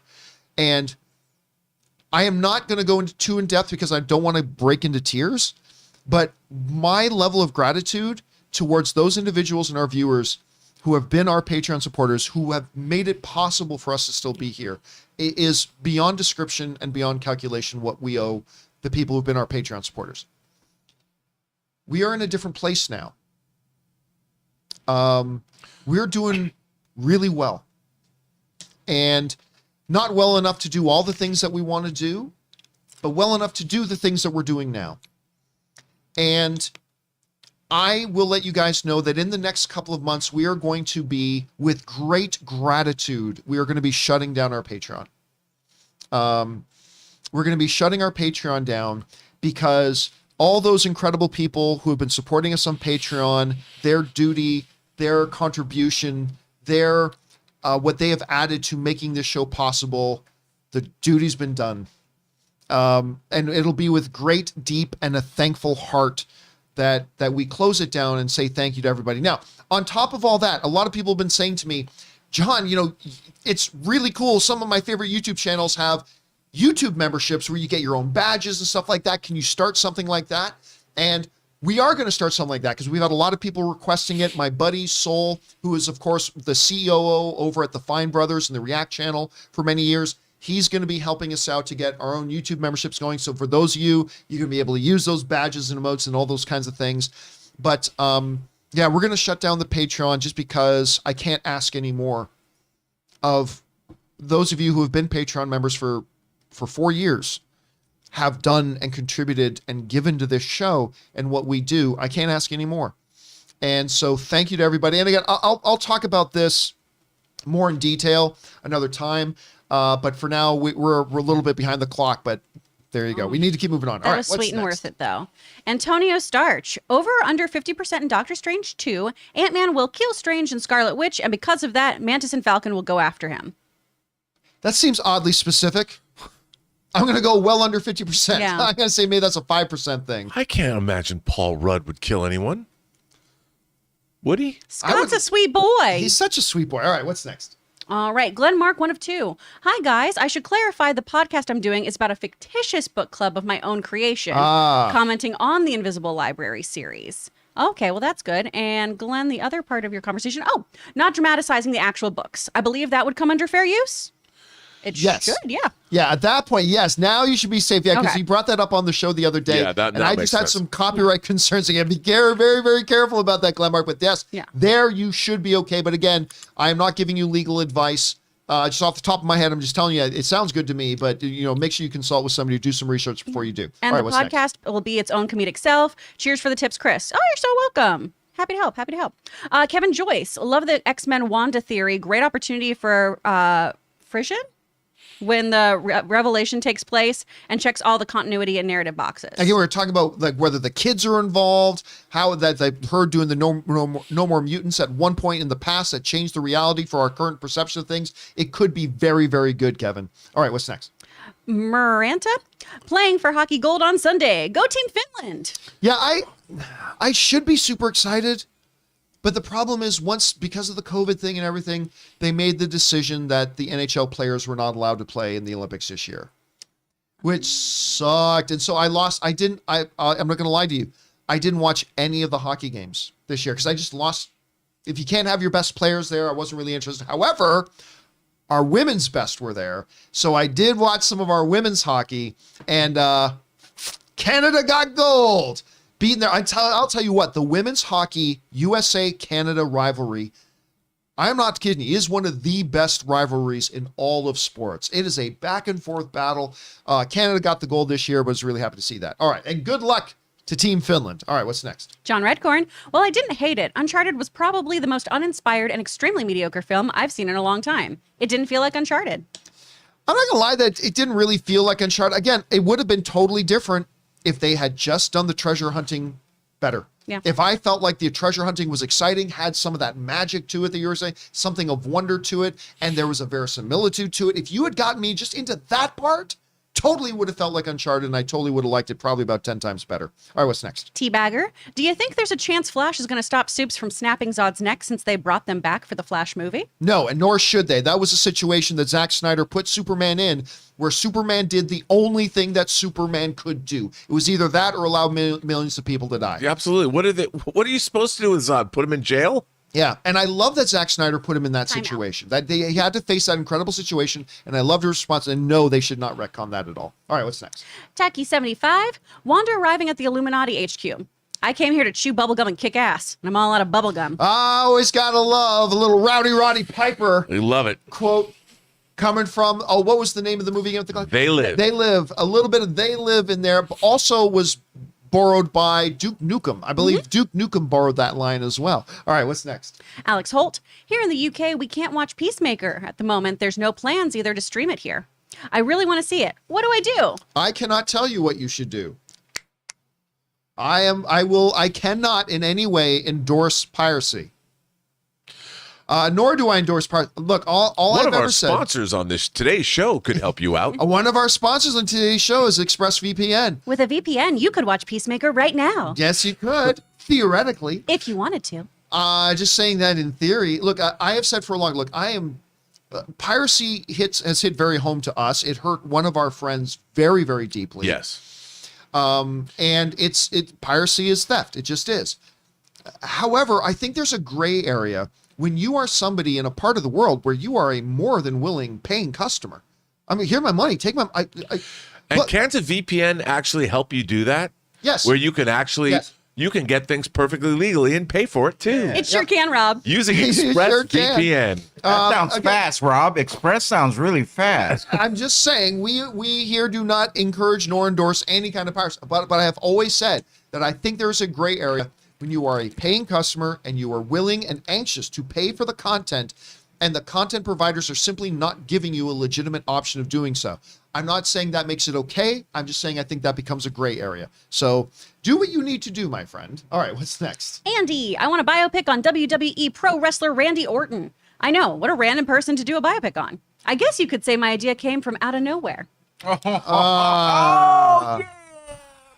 Out of nowhere, the Viper! I'll tell you what. When you look at his life, like the son of the iconic, legendary WWE performer Cowboy Bob Orton, who was in WrestleMania 1 with Hulk Hogan, Mr. T, and Roddy Piper. I mean, there could be an interesting story there. All right, what's next? All right, Ivan Nava. How did Chloe steal the cross from his backpack that had stuff on top of it without Nathan finding out 2 feet away? She's just that good. But again, we can't go into details and stuff like that because we're getting some too fine But that was points. maddening, by the way. That happened? Yeah, it was. All right, what's next? K Major. I was always dubious of Tom in Uncharted, but I wanted to be optimistic. Nathan Drake is supposed to be sort of like an everyman. I have no issue with, and there's another part to this. There it is. Oh, thank you. Them going young, but maybe Tom wasn't the actor for Uncharted. Would it be better if they called it something else? Have an awesome weekend. You know what? I'm going to disagree with you, Kay. For me personally, I came out of that saying, nope, you wanted a younger Nathan Drake. He was the guy to do it. Turns out you just needed a much better script. Absolutely. But I can now. Let me ask. You kind of alluded to it a little bit earlier, Rob. But I know going into it, you were wondering about whether or not he was the right guy. I was even saying that yesterday. So how do you feel about that now? I have to say, of all the things about Uncharted, he won me over. As I said earlier, he is a great performer, and I thought the film sparkled when he was on screen, not like Twilight Boy, but sparkled in such a way. Very different kind of sparkle. Yeah, it was good. I mean, he's just he's got that Michael J. Fox and Back to the Future quality that he can bring to all different roles. Yeah. One day he's going to get his Casualties of War, and it's going to be all bets are off. But until that, when Michael J. Fox was in that movie, And he's got that Fred Astaire. thing coming got that up. Fred He's Astaire a dance coming. man. I don't even know who that is, but I'll watch it I because it's am- Tom Holland. You know who Fred Astaire is? Anyway, I will kind tell of. you. I will tell you this though. I'm dubious about anybody's going to go see it because as much as I love Tom Holland, and I do, people don't seem to care about watching movies of his if it's not Spider-Man. So I don't know. We'll have to see if that changes. All right, what's next? Elizabeth Arado. Hope you guys have a good weekend. Hoping to catch No Way Home since I haven't seen it since opening weekend. I mean, that's one of the good things about the slow season right now is that these movies are staying in theaters longer. And yeah, I'm actually, Ann and I were just talking about maybe this weekend running over just to catch No Way Home again. Because I hope you get that chance to do that, Elizabeth. All right, what's next? John Redcorn again. I'd be cool with an Uncharted 2, just done better. You're saying it, I think, just exactly what we would say here, John. I think you just put it better than we just did. All right, what's next? Steve Alexander. Just finished Peacemaker, and wow, just wow. I was not expecting it to be this good. I don't know what to watch next. Whenever a great show ends, I have that same thing. It's like, okay, now we're not going to watch it. Like, I'm having anxiety over the fact that we're not getting Moon Knight until March 30th. I'm like, what am I going to do? But that thing, you take out the Justice League cameo at the end. That is still one of the best. That episode was fantastic. It was great. That last little thing was just a nice cherry on top that they had built up to again. Fuck you, Barry is now become one of my top 10 all-time favorite lines ever in a TV show. It was so well done. I loved it. Kudos to Jason Momoa and Ezra Miller for the delivery of that. I just thought it was great. This would have been even better to see Henry Cavill. It would have been even better. That's all I'm saying. All right, what's next? Z Shaw, check out Smiling Friends. Absolutely wild humor. I haven't heard of it. Does anybody know what that is? All right, well, we'll keep our eyes open for it, Zishan. All right, what's next? Jackmaster Norrid, greetings and salutations. Oh, in chipmunk voice, greetings and salutations. I saw Uncharted last night and really enjoyed it. Maybe I enjoyed it more than you guys because I've never played the game. Can't wait for the sequel. You know what, Jackmaster? There is something to be said about that because we've heard from a number of people who said, you know what, I like the movie, it just wasn't an Uncharted movie. And listen, I have the attitude of, I don't give a shit if a movie is really close to the book that it's based on or the video game it's based on. I don't give a crap. I go to a movie to watch a movie. And if the movie delivers, the movie delivers. And that, Jackmaster, I think maybe gave you a little bit of an advantage over maybe the rest of us who might be a little bit more familiar with it. But listen, you went in, you had fun with it. Ray had fun with it. 40% of the critics seemed to have fun with it. I was disappointed. Rob was disappointed. Chris was not thrilled with it. I mean, that's what it is. That's the movies, man. It's going to happen. But I'm glad you had a good time with it. And you're right. That may have given you a little bit of advantage, the fact that you didn't have pre-existing expectations or standards you wanted met. So there might be something to say about that. All right, what's next? Greg W., I wonder, will Franklin Richards ever come to the MCU? Side note, Felipe, the sentient microphone, has to be Nexus being. He is a Nexus being. Oh. Felipe is the Nexus being. Look, let's not get ahead of ourselves as far as Franklin Richards goes. For those of you who don't know, when they brought Franklin Richards around, he was basically it. I mean, now, the one problem with Marvel Comics, there are so many characters now that are beyond what they call beyond Omega level. Like, there used to be Omega level characters. That was it. And then they would have, like, a Franklin Richards that is, like, beyond Omega level. And then they had to bring in another character who was that. And then another. And like, literally, there are so many characters now in Marvel that are what you would define as beyond Omega level. Silly. But anyway, Franklin Richards, for those you don't know, he is the mutant son of Reed and Sue, of the Fantastic Four parents. And he is ridiculously powerful. One of the most iconic panels of art in the last 20 years is a young Reed Richards playing in his room, and he's looking at his hand and smiling, and you realize he's forming a universe in his hand. You know the panel I'm talking about.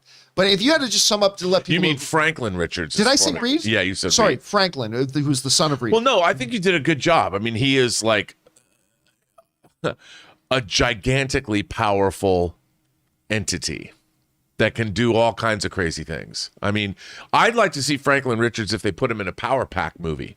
You know, the young Right. team. I think it could work really, really well. I would say this, though. If you do, you got to depower him a lot. Oh, yeah. I mean, Because you he's know... just not he's just so powerful, yeah, it's make not it interesting. that his powers don't manifest You until don't want later. him to be like, Nathan Petrelli. Yeah, that's true.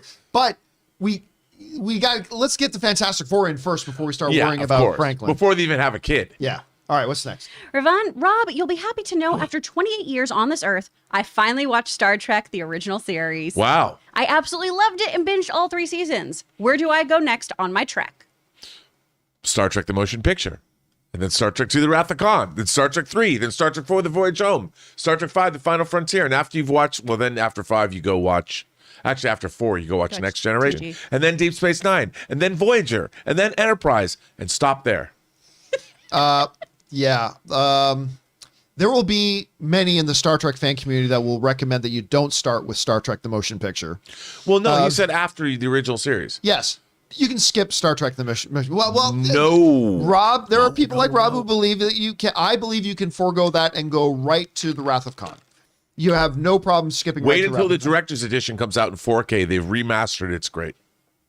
Or if you're just looking for a simpler answer, you just go straight start watching Star Trek Next Generation. That too. That's some greatest series finale I think in the history of television. I still love that. That all good things. So good. All right, what's next? Max Pompano. Hey, gang. So I recently rewatched The Magnificent Seven with Denzel Washington, Chris Pratt. It's really good and one of the better remakes, in my opinion. I remember I had, why am I freezing Antoine Fuqua? I had Antoine Fuqua in my studio, and I got to hang out with him for an afternoon. We were talking about Magnificent Seven. I love Chris Pratt, Denzel. I think it's a worthy film to do a remake of. And let's face it, there have been a dozen remakes of it. It's just sometimes they gave it different names. It's not bad. I didn't love it, but I liked it. What do you think about that I movie? liked it. I like Anton Fuqua in I general. like his sensibilities a lot. You know, I do too. But it was okay. And then, of course, Magnificent Seven is a riff on Seven Samurai. Yeah. So it's just, but I liked it. I didn't love it, but I liked it. All right. Respectable. What's next? Purple Queen. Happy Friday, John and crew. Loved the Iron Man episode of Movie Club. Thank you. One of my favorite quotes from the movie is, "My greatest creation is you." Chills. I mean, yeah, that was, it's one of those things where we thought, Iron Man would be a good one because, we're getting ready for Doctor Strange. Let's go back to the OG of the MCU and do that one. But it was once we were really start talking about it and you realize just how special the movie is. Yeah. And It would have been good if there was no MCU.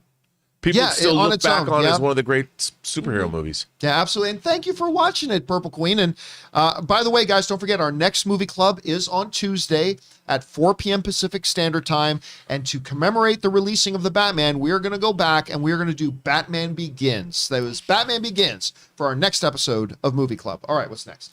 All right, One True Emperor podcast. Loving the show so much lately, John. This team is the definition of the best damn movie podcast. Oh, thank you, man. We really appreciate that. Very We're nice. having a lot of fun doing it, and it's awesome that you're here to join us for it, dude. We appreciate that. What's next? Ryan Trabucco, happy Friday. NPR News had a wonderful profile on Encanto composer Germaine Franco. She's only the 6th woman nominated for Original Score Oscar, the first Latina to be nominated, and the first woman to score a Disney animated film. Wow. Have a great weekend. Which, by the way, Ryan super chatted in like $50 to support our channel. Thank you so much, Ryan, for supporting us on that level. That's incredibly generous of you. And listen, I think it's understandable when we start talking about the music of Encanto. Everybody talks about Lin-Manuel Miranda. Completely understandable.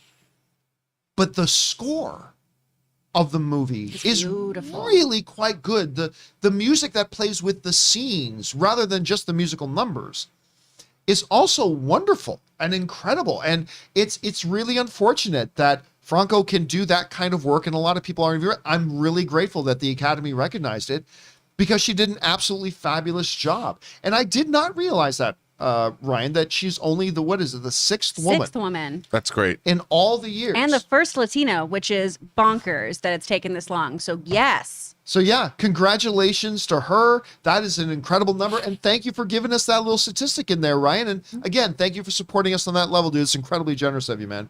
All right, what's next? Jim Kennedy. Hey, John, I know you're a wrestling fan, so I want to know your thoughts on Stone Cold possibly having a match at Mania this year. Thanks. To be fair, To be fair. I was a wrestling fan. Like I watched wrestling as a kid all the way into the Attitude Era and even a little bit past that. Now my wife, Anne, is a wrestling fan and Kaori is a wrestling fan. And of course, Kaori is dating Nigel, who is still part of the WWE and all that kind of stuff. So And obviously, so we would watch whenever Nigel would be doing color commentary on NXT. We would gather around and watch it and watch Nigel doing all that kind of stuff. But I don't really watch wrestling anymore. What I will do is when like there's a big like 1 or 2 pay-per-views a year. WrestleMania every year. I watch WrestleMania every year. And whether it's SummerSlam or what are some of the other big Royal Rumble. Royal Rumble, we just watched. That's Royal probably Rumble. like the only two that's really important. Royal Rumble and WrestleMania. Everything else is just like the problem with wrestling. I think today is you can miss a couple weeks, watch it again, and totally get what's going on with everybody. That's But- fair. 'Cause I'm where- a pretty casual watcher. Yeah. Where before it's like you had to watch it every week in order to get the payoff with the drama. the payoff from the constant back and forth. Now it's like you don't get that anymore. I don't know why, but it's just not there anymore for me. Maybe we just grew out of it or whatever. But Yeah, I mean, I still get a kick out of it when we do watch it, but I'm not really super connected. As far as Stone Cold coming back, I really don't think he should. No. He has made such a great post-career career for himself. Like between his podcasts, he's got various television shows. He's still in wickedly good shape. I'd like to see him stay that way. So I honestly don't think he should do it. okay, if Stone Cold wants to do it and he's not doing it just for a paycheck or whatever, then fine. But any other reason, just stay away. I really He don't left. think he He left in a good note. He's doing good. I don't want him to get hurt. I don't want him to embarrass himself too, or But if he could still do it, that would be incredible to see. But it would have to be for the right reasons. I would be okay with All it. right, what's next? All right. From Danis Productions, Chris Pratt should have been cast as Nathan. I mean, X-actor and X-role. I mean, I honestly thought the movie wouldn't have been any better. Plus, he's too old to play the Nathan that they wanted to have in the movie. All right, what's next? Tucky75 again. Watch Tales from Earthsea. It's considered the worst Ghibli film, but I loved it. The ending with the villain begging for life was so emotional. I haven't seen That's this. one I did not watch. I haven't seen this. I have not seen that. I've watched almost everything. There's a couple in Ghibli's roster that I And haven't that's watched. also but based on Ursula K. Le Guin's work, right? The Wizard of Earthsea. I'm not sure. Not familiar with it. This is where I'm being a bad anime fan. I don't know. Yeah, I'm not familiar with it. All right, what's next? Tyler Rod, thank you, John, Rob, Chris, and Ray, for all you do. Listening to you is like sitting around with a group of friends each day. Keep doing what you're doing. Oh, thank you, Tyler. Sweet. I'll tell you what, one of the reasons I love my job is just that I know every day, gonna get up, we're all gonna get in a room and we're all just gonna talk about movies together. And it's Yeah. like honestly one of the most fun things, and I enjoy doing it. And thank you so much for being a part of it, Tyler. And we have a lot of fun doing it. So we're glad you're here. We All could right. use some beer though. Could use beer. At 10 a.m.? I'm not gonna lie to Hey, you. it's nighttime somewhere. So Ryan, I think it was either Ryan or Dennis, who came over a bit ago. And a lot of times when people come, or like whenever Dennis comes over, he'll always bring like a 6-pack of something, whatever. And I don't drink, so there's always alcohol in the house because people bring stuff over and then it's just always there. But somebody, I've never seen it before. Somebody brought over, it might have been Dennis, might have been Ryan, these yellow cans of Tennessee honey. Oh, yeah. And I'm not gonna lie. Is it Jack Daniels? Yeah, Jack Daniels. Yeah. I Tennessee came honey. very close. Not that I would know that. To instead of grabbing this can, I came very close to grabbing that can because I love honey in drinks and stuff like that. And I don't drink alcohol, but I've tasted like Tennessee honey before. Yeah. And it's like I actually like the flavor of Tennessee that. honey is really good. So Very I good. It's thought about dangerous. bringing it on the show. Man, Thought I'd about love it. to see you drink like 3 of those. I'll But pay then money. you know what? There has to be some filters because you don't know what you say. Yeah, but the when thing is, you are- you know the thing about me. It doesn't matter how much I drink. Like I that's one of the craziest things about me. I can't get drunk. It matters to me then. I know it matters to you. I would like to test that. It's Live. It's been tested. Has it? Yeah, I remember this one night we had. I think even Dorina was over this one night. They pounded back beer after beer, Jägermeister after Jägermeister, shot after shot after shot. Now here's the thing: I don't get drunk, but I will get alcohol poisoning. Hey, And you remember that, Ray? That one night, like Uh, finally at one point I like literally collapsed to my knees, like I got crawled to the toilet. also John I already got super sick. drank on the show. Remember No Way Home Game Day? You opened up a little I? small drink. Yeah. Did I? You don't remember? I don't Okay. remember. Oh, no, well, no, then it you're was a a hard liar. cider. You got drunk. It was a high. Did you have a wine It cooler? was a Because that high doesn't cider. count. It was an apple cider. It was a hard apple Oh, cider. that's Wow. okay. That's Yeah. that's a start. That's a start. I'll drink one of those every Shit. once in a while. See, the problem with me is I just hate the taste of alcohol. That's the I pro- wish Yo, I hate did. it too. That's Yeah, why I I- only take shots. I get it over with.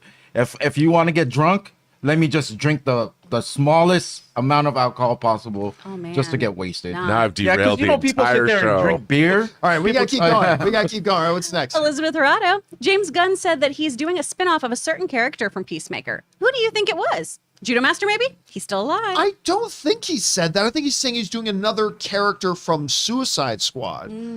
That's what I thought, unless I'm missing something here, Elizabeth. I think you're right. I think it was a Suicide Squad thing. He said it was going to be a little bit of a different flavor than Peacemaker, but I don't know. I really like Judo Master as a character, and that last shot of him in the final episode was great. So obviously, we're going to see more of Judo Master. I'm not just like I wasn't particularly interested in a Hawkeye series or what. I'm not interested in a Judo Master series, but I want to see him back.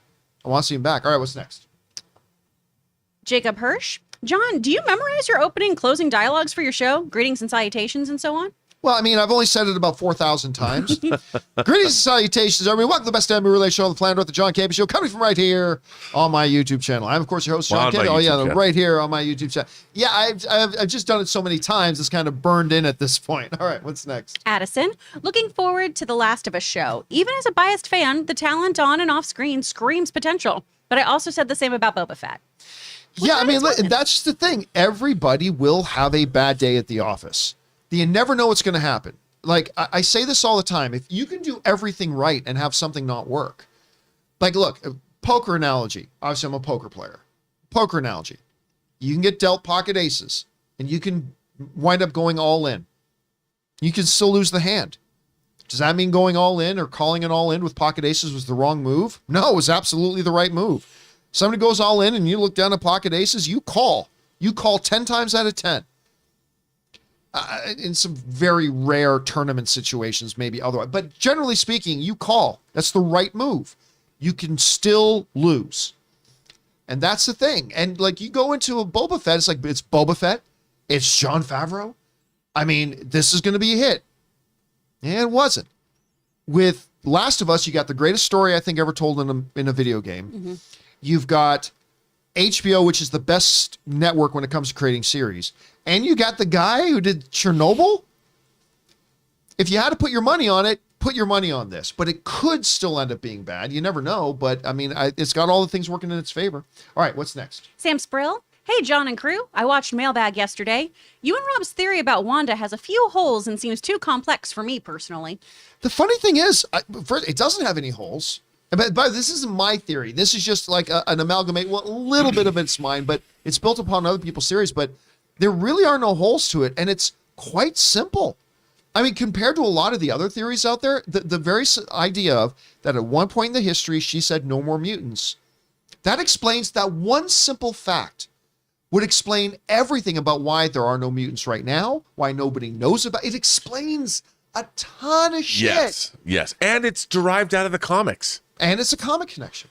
So I actually think it's a very simplistic thing. But I don't know. We'll see what they do, though, Sam. We'll see what they do. All right, what's next? James Yu. Hey, guys. If the next Spider-Man doesn't reference the MCU, is it in the MCU?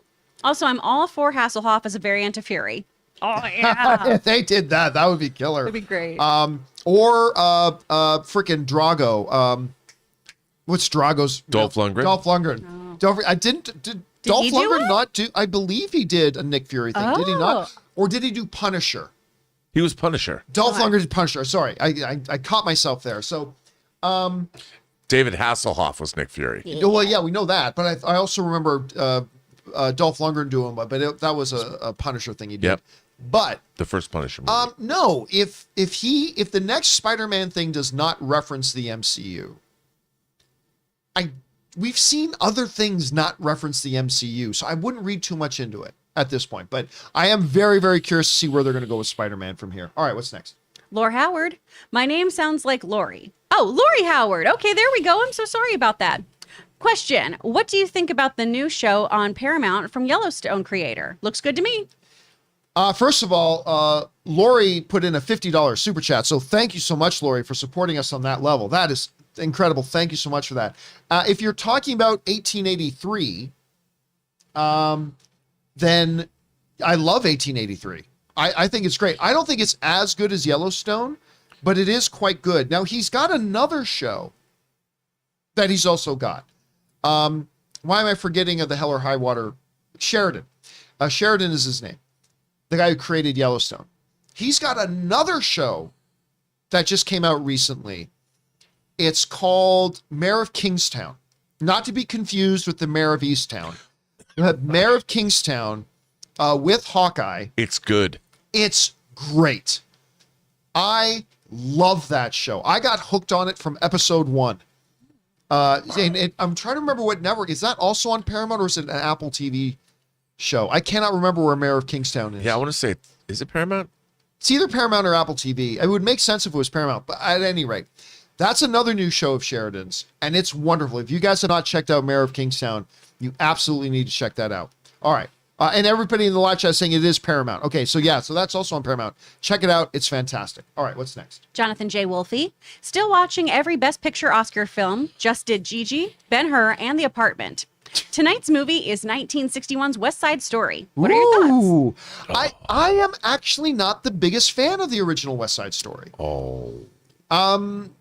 Now, I'm sure if I watched it before I was born, and if I watched it when it was out, it was maybe I would have a different thing. But to me, it never held up, which is one of the reasons why I was not terribly excited for Steven Spielberg's version.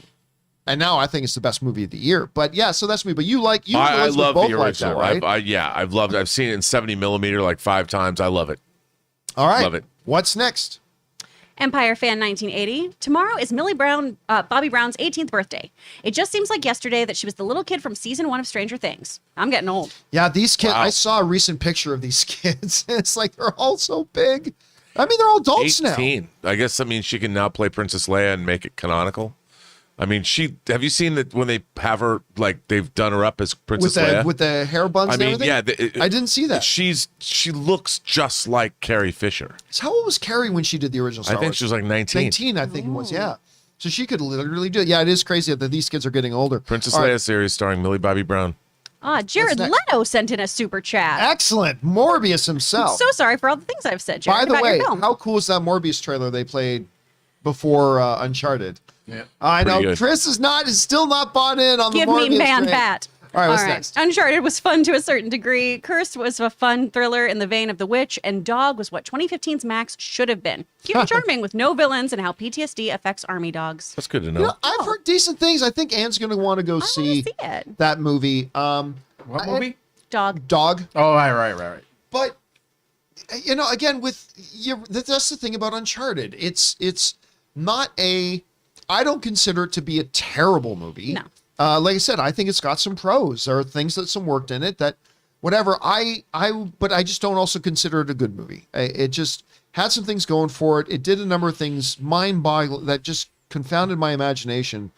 It's like you found a room no one's ever been in for 500 years, and yet there's bar lighting on it. It just enough of that. But anyway, yeah, and I think I'm probably gonna have to check out Dog because Anne is a very big dog person. She might want to see that. All right, what's next? Jasmine Jones. Amanda Seyfried will join Tom Holland for the Apple TV show The Crowded Room. He will also be the executive producer. This could be good. I think that's what it's good. This could be good once we get more information on it and when it comes out. Thank you for saying that in, Jasmine. I am completely unfamiliar with this project. It's Akiva Goldsman is doing a anthology series about mental health. Academy Award winner. Oh. And if memory serves, James Cameron was at one point going to do a movie called The Crowded Room that's based on a book called The Minds of Billy Milligan. I think this is like back from the 90s. So forgive me if I'm incorrect about the details, but I think that's where that comes from, that book, The Crowded Room. Interesting. And having those people involved obviously you guys know that I love Holland, and Amanda Seyfried is a little hit and miss to me, but man, when she's in the right role for her, she can be amazing. You know, watching Akiva Goldsman's version of Star Trek puts me in a mentally distressed state. All right, what's next? Greg W. Hope the Bengals fix the offensive line. Joe Burrow is like Meryl Streep being forced in Thunder Force sequel. Listen, I am telling you right now, with anything that resembled an even mid offensive line, the Bengals win the Super Bowl. I agree. It's just that simple. They win the Super Bowl if they had an even close to average offensive line. Their offensive line is so bad that it felt like week after week they were setting bad records for how many times their quarterback got sacked. You give that kid any amount of time, he's going to rip some people up. Hi, I'm Joe. I don't know if any of you guys seen that NFL mic'd up session where he's going up to the NFL or the Rams players and just, hi, I'm Joe. Oh, he's just like introducing Yeah. That's sweet. Yeah, I'm only the biggest superstar probably of the next 10 years in this league. So, you know, but yeah, they win the Super Bowl. I'll see you again, give he him an says. even average offensive line, they're going to be winning. They would have won the Super Bowl this year, and they're going to win several Super Bowls in the future. All right, what's next? Caden Khan. Multiverse of Madness is just the tip of the iceberg. If the last 3 phases were the Infinity Saga, then the next 3 will be known as the Multiverse Saga. The next 3 phases will be built up for multiversal war. I don't think so. I like, honestly, look, as excited as I am for Multiverse of Madness, and the trailer's been great and all that kind of stuff, it's just going to get, and I don't mean this in a good way, because sometimes I do, it's just going to get ridiculous. Like, at some point, you just got to get back to some good storytelling and just characters and story. And like, they're going to run the risk if they go too far into this of abandoning a lot of the average film fans, which is what made them as successful as they are. You want to do the odd thing that's really bonkers, go for it. But starting out to multiversal war, complex, you're going to abandon and alienate a lot of people. Rob, I mean, you grew up reading all this stuff, but how do you feel about that? I think you're absolutely right. Look, I thought Loki was pushing the boundaries. This is going to go further. They have to pull it back at some point. Although, leading up to Secret Wars is an interesting way to incorporate multiversal ideas and keep it simple.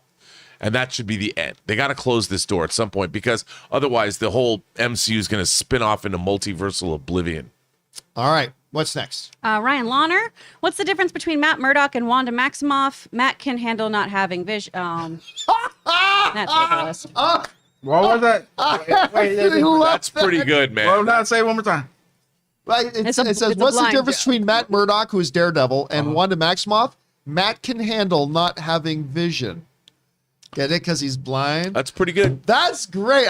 What's wrong with you guys? That was great. I don't know. What's wrong with Uncharted? I don't Watch with your eyes, not your butt wrong next time. You must have been watching with your butthole. Somebody watch with their There's the butthole. new T-shirt. Watch with your eyes, great not with one your eye, butt. I guess. Okay, there's a T-shirt we got to make. All right, what's next? Jillian Jackson Shubik. My husband has been a fan since the AMC days when he was working in theaters. Oh, great. I just started listening for a week. Stay awesome. Wish we could give more. Oh no! Hey, thank you for being here, Jillian, and thank your husband for us for watching since the AMC days. Those are some good days. We had some really good times doing the AMC. I remember getting everything going and started there. It was a good time to be a film fan. So I'm super again. Thank your husband for watching for so long, and thank you for coming along for the ride yourself, Jillian. We appreciate it. All right, what's next? Teabagger. Horizon Forbidden West came out today, by the way. Don't know what that is. what that is. Do any of you guys know what that is? I would assume it's a video The game. Horizon game? Yeah, sounds like a video game. It Oh is. yeah. It It's is? a good-looking game. It's the girl has arrows, I think, and she's like just fighting a whole bunch of crazy stuff. I don't know. Just watch it or watch the trailers. It looks good. I'll keep my eye open for it. All right, what's next? Dan's Productions. I just hope Last of Us isn't bad like Uncharted. Well, I mean, yeah, everything we go into we hope is good, but there's a lot of stuff going for Last of Us. I can guarantee you, Last of Us is going to be good. It's HBO. That's all I got to yeah. say. It's not TV. Yeah, What's the last thing I watched on HBO where I thought, I honestly can't remember. I'm sure it's happened. I mean, you look at Barry. And just like that, A lot of people love that damn show. And their documentaries. They're are wrong. Number one. I mean, I'm not the target audience, so I obviously didn't watch yeah, it. A lot of people like it. yeah. I wish I was in college because I would write a college paper on it just like that. All right, what's next?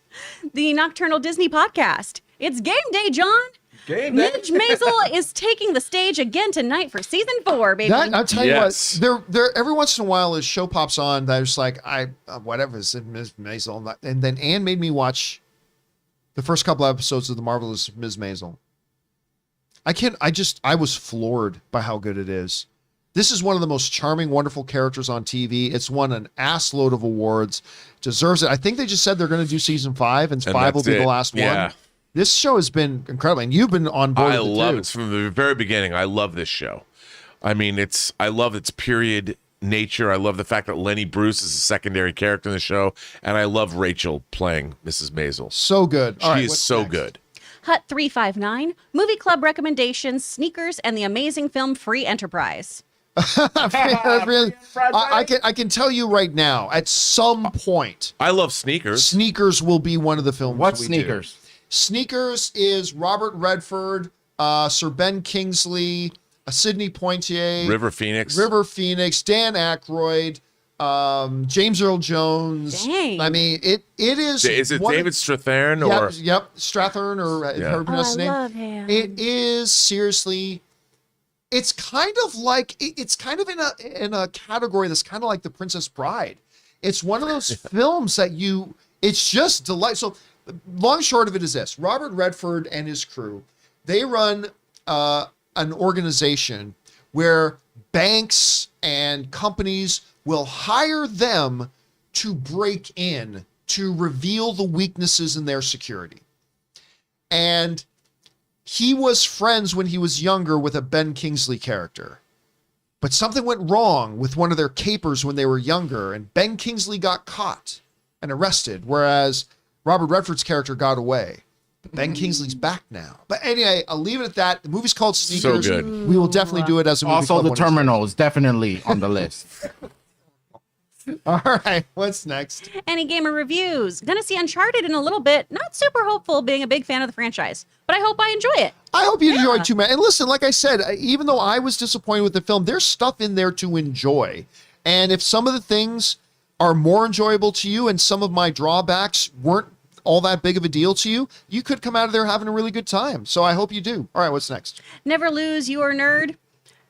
Sorry, Ray, but what about them Rams? Hey, got to be happy that our hometown, our town here won the Super Bowl. Whatever.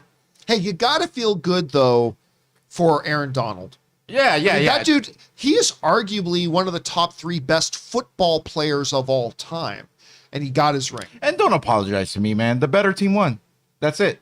If the Bengals were the better team, they would have won. They had many chances to keep that lead. They didn't. And that's the way it goes. You're happy. Dude, that I'm last happy, 4th we're all and 1. happy. If they had just stopped them on that last 4th and 1, Yeah. they would be Super Bowl champions right now. All right, what's next? Brian O'Neill Singleton. Hey, John and Co. Whatever happened to the Wonder Man rumors introducing into the MCU? Bring on the iconic filthy. There was never any real report about that happening. Nothing legitimate. So really nothing to pay attention There's to just, there. don't we see like Wonder Man posters in something in Guardians of the Galaxy? Yeah, I think we do. With Nathan Fillion. I think that was all. Yeah, but there was never any real report of them doing movies like that. So that's why you really shouldn't pay too much attention to the rumors. All right, what's next? Bit Clarky. Hey, y'all. Loving the movie club. Thank you. But was wondering when we'll get the Office version. Thanks. We were going to record one yesterday. Yeah. But with us going to see Uncharted, that just got on the way. It's coming very soon. We will record it by this time next week. We will have recorded a couple of episodes. Yeah, and you know what? I'm not a virgin anymore. Yes, that's right. Oh, yeah. Good for you, Well, you are for Rob. most of the episodes. You Took are me still this long. Yes, it's true. But you waited for the right one. I did. I waited for the right one, and it was actually good for me. It was gentle. It was nice. So we will get to that by this time next week. We will have a couple of episodes in the can. All right. Oh, What are we talking about? By the way, I just want to also Bit Clarky tipped in $25 for that. So thank you so much. And yes, the Office Virgin. For those of you who don't know, Office Virgin is Robert has never seen The Office, and so what we are doing is we're creating a new podcast, and it is only going to be in podcast form. It's not going to be a video, where we are going to go through. We're going to watch all the episodes of The Office. Well, at least the first season. We'll see if any of you guys are listening to the podcast. If you're not, we won't do season 2. But we're going to go through all the episodes and talk about the episodes from my point of view as somebody who has watched and loved The Office, and from Rob's point of view, somebody who's never seen The Office. So that is coming very soon. Thanks for asking about it, Bit Clarky. Appreciate that. All right, what's next? Taki75. Leaks say 6th Illuminati will be Baldur the Brave. I wouldn't pay. Look, is it possible? Of course. Pay no attention to quote unquote leaks, though. Here's the funny thing about these leaks, right? 98 out of 100 out of them are always bullshit and prove not to be true, right? But 1 or 2 out of 100 are, And then people go, the leaks were right. And it's like, well, I read. yeah, you're not Payne talking Manning. about all those other ones that weren't right. Sure, the leaks were right.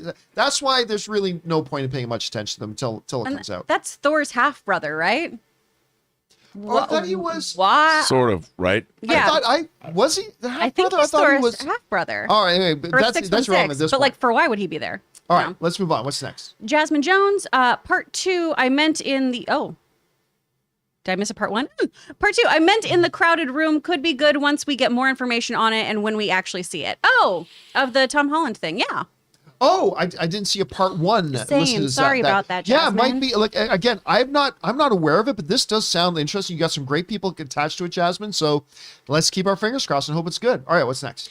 Esteban Reyes, y'all are entertaining as hell, and Rob, you're homie. There you go. You are Well, a thank homie, you so Rob. much. But Oh, pride he is a be, homie. yo, Yeah. represent. Sometimes wrong. Yes. Often wrong. Your That's how homies we can all- be wrong, but you Often love wrong. As we them. all. You love your homies whether they're right or wrong. All right, what's next? Andy, one of 3, recently rewatched Nolan's The Dark Knight trilogy for the first time in 9 years to prepare for The Batman. Nice. I've always loved these films, but grew an even deeper appreciation for how masterful these films were made, with the exception of action, after many years, although The Dark Knight Rises was clearly the weakest. I also never knew The Dark Knight was ahead of its time as it served as commentary to the War on Terror. It even comments on spying on Gotham like the NSA. Well, that was all stuff that was even very relevant at the time. Yep. Like that was stuff. Again, these Batman films, and I agree, The Dark Knight Rises is the weakest of the trilogy. I think significantly weaker than The Batman Begins or The Dark Knight. But I still liked it. I still enjoy it, but it is the weakest of the 3. But you're right. You go back and you start watching. That's one of the reasons why we're doing Batman Begins on Movie Club this coming week. It's just, it was a new dimension to comic book films. Now, new I say dimension. X-Men, that X-Men was the film that started the new age of comic book movies. Like you talk to all the Hollywood producers and studios, they all point to that X-Men movie. Like some people say, well, Blade came first. Yeah, it came first, but it didn't do it. It was the X-Men film that made all the studios and the executives and the producers look and go, oh, wait a minute. We can make that kind of movie with comic book movies. And that ushered it in. But Christopher Nolan's Batman films introduced a new element or dimension or depth to comic book movies that I think a lot of these producers didn't think they could do before. And that's why it's incredibly significant. And we'll talk a lot more about that once we get over into Batman Begins in Movie Club. But excellent observation there, Andy. All right, what's next? Greg W., funding for the Viceroy of Verisimilitude. Gosh, the animated series, a Carson Drive media production. There we go. We got to start producing stuff. And by the way, Greg sent in like a $20 super chat for that. Thank I'm you into so that. much. Now, if we get about 1 million more of those, we can then produce our Viceroy of Verisimilitude animated series. Viceroy. Viceroy. That's I am. That's the Viceroy nickname, the Verisimilitude. Viceroy of By the way, I did not Verisimilitude. make that up. That was hung on me. All my nicknames are hung on me by other people. By other people. All right. Thank you again for that, Greg. Appreciate that, man. All right, what's next? Darth Grant, thoughts on the possibility that Kang has other variant heroes under his command from conquered timelines that will be introduced in Ant-Man? It's possible. I mean, I don't know. I like the idea. I don't know though. The idea is, I mean, look, let's face it though. Having Kang as the antagonist of a new Ant-Man film, that's a lot for Ant-Man. Yeah, it is. That's a lot. I don't know how much more we start throwing at it. Like, I don't know if we like have Ant-Man fighting, a council of Kangs. Yeah. Or anything like that. That might be a little bit of outside scopes. I already think he's got enough to chew on there just with Kang. If that's the case, then that would be the final Ant-Man movie. Yeah. It'll be the say. shortest. The shortest Ant-Man movie. We've talked about stakes. I'm worried about Scott. Yeah, Scott could be in trouble here. All right. I want to see Kang alive for more than one movie. I Yeah. really like how that character was Oh, he'll introduced. stick around. By the way, I still do not believe, like a lot of people believe when they introduce Kang and Loki that, that's our next Thanos. I do not believe he is. He's going to be a presence in the MCU for He's sure. going to have his hand somewhere in a lot of things, Yeah, I think. but I don't think he's the next Thanos. Like, I don't think he's the next, No. the main villain of this thing. No. We'll find out soon, though. He might be, but we'll find out soon. All right, what's next? Collie Frederick, with Disney making so many live action movies and series of older properties, what odds would you give Gargoyles getting a new shot? Listen, the world right now is IP hungry. Gargoyles is an IP with potential. I would not be surprised at all if within the next 4 years we see some kind of gargoyles. I idea. totally agree with you. I mean, they're bringing back X-Men 97. Yeah. They're bringing back the X. I mean, that's crazy. Is he talking about like a live action? Yeah. Which would be cool. Yeah. Like me and Ann loved that show. We watched it every day It for was like the so longest time. Really good. It was what was the main character? Goliath. Goliath. Ooh, yeah, I love that show. That- Yeah, I think there's a lot of potential That there is for a a series. Shakespearean level animated project. It is so good. And there were rumors a while ago about Jordan Peele eyeing the IP, which I think would be fantastic if he was going to do a television series. Seems way outside of his. Ooh, I would love for him to sandbox play right in now. that sandbox, though. I That'd would be love for him wild. to do that, He's too. about to do stuff with aliens, probably. Yeah, that's true. All right, what's next? Hero 75, Moon Knight, Black Knight, and Blade would make a great mini team taking on the more supernatural parts of the MCU. I mean, would love that. What is the word they call the something Knights? The Marvel Knights. The Marvel Knights. There's been talked about a version of that. Now, never anything official and nothing out of the mouth of Kevin Feige, but that is something a lot of people speculated about, and there could be some potential there. All right, what's next? Sarel Z. Hi, John and crew. Do you think the Hot Toy Spider-Man integrated suit deluxe version up for the pre-order is worth getting? And will its value rise? Well, can only go to one person for gonna say this. Co. Rob. Well, one, yes, it's worth getting. Will its value rise? Don't necessarily know. There's going to be a lot of them made. Those Spider-Man figures are very popular.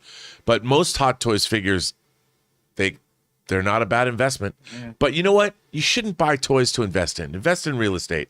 If you're going to buy toys, open those Hot Toys. Yes. Put them up. Ah, Yes, the Pose them. truth. Yeah. You know, Ann That- Campea bought her first Hot Toy, and it's awesome on her shelf. Spider-Gwen. It's a great figure. that's a good one. with I need my Spider-Ham. I need my first hot with toy. Spider-Man? Yeah, it came Yep. with Spider-Ham. It looks really good. I would get that She one. bought it the same day I bought my Captain America one, And I have which to is give still it in its up. box. She posed it well, too. Yeah. A lot of people don't pose their figures that well. She did a really All good the shelves job. are actually really cool in Yeah. there. They're filled with fun and stuff. Ann's office. Filled with fun. See, I got it the is. garage. I got the garage to turn in the studio because I have to have multiple people in here. But we turned one of the spare bedrooms into Ann's dedicated office because she works from home most of the time.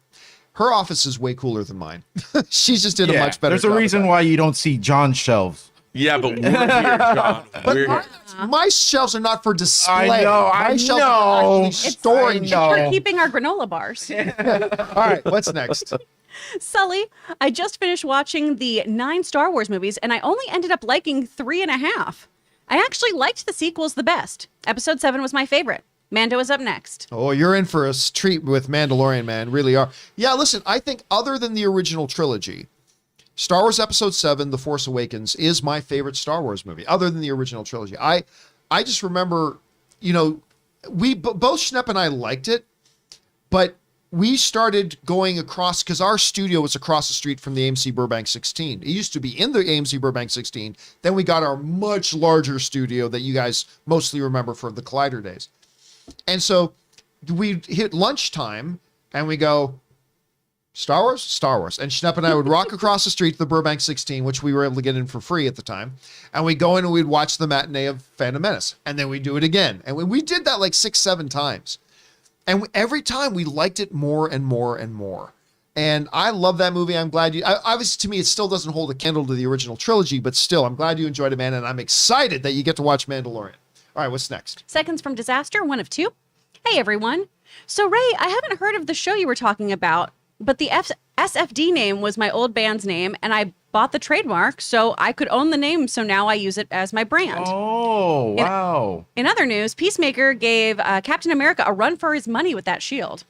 Well, I have no idea what we're talking about. Well, I mentioned yesterday because he wrote in that Seconds from Disaster was a show either on Seconds from Disaster. Okay. on National Geographic or History Channel where they went over like Yeah, you talk disasters. about the Concorde. Yeah, like the Concorde and stuff. So like he's bringing up that he has that name trademark now. So maybe that's why it's not on air. I don't know. That's awesome. And yes, that was, I don't know if it came close to competing with Cap's use of his shield, because all Peacemaker really did was, although the bullet shot thing, that was a That was pretty cool. damn cool shot. Yeah, it was. That was really, really good. All right, what's next? PMAC, 4 Movie Club, The Rock, not Dwayne Johnson. Sean Connery, 1996 is The Rock. I Love that. unapologetically love The Rock. Why would you have to apologize for it? It's Dude, amazing. some It's got people the don't- greatest speech ever that I love Sean the Connery shit out of gives that movie. Oh. about The prom queen. Oh my God. One of the most and no one else can get away with You're that line bashed. except for Sean Connery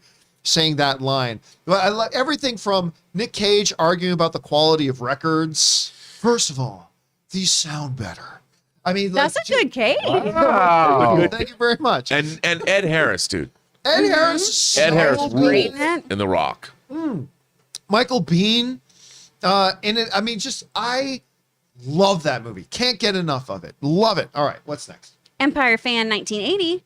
What was your favorite and least favorite World War II movie? For example, I like Midway and I hate Pearl Harbor movie with a passion. I mean, I don't know Empire. I don't carry that around off the top of my head. I mean, there's a lot of great, iconic World War II movies. I didn't hate Pearl Harbor.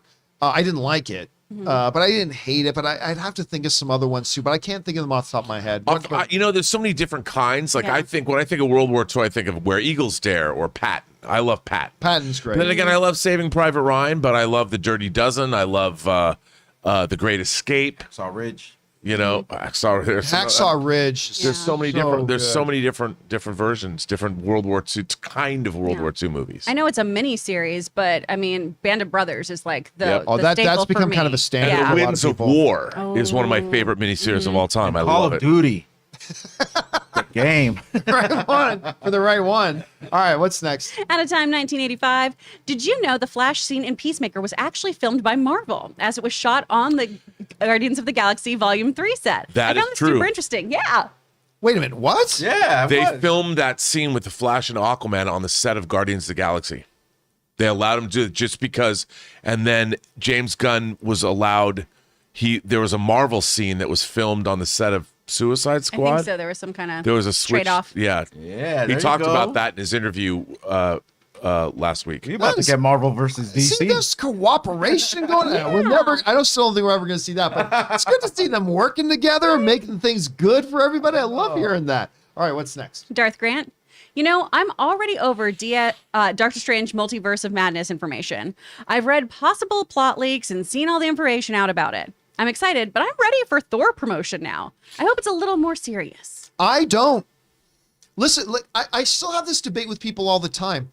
When people say, we're being in a conversation, when I tell people, look, Thor Ragnarok is one of the darkest comic book movies ever made. People look at me and go, what? I say, look, don't be fooled by the veneer and the jovialness they'll bring into it at parts in the film.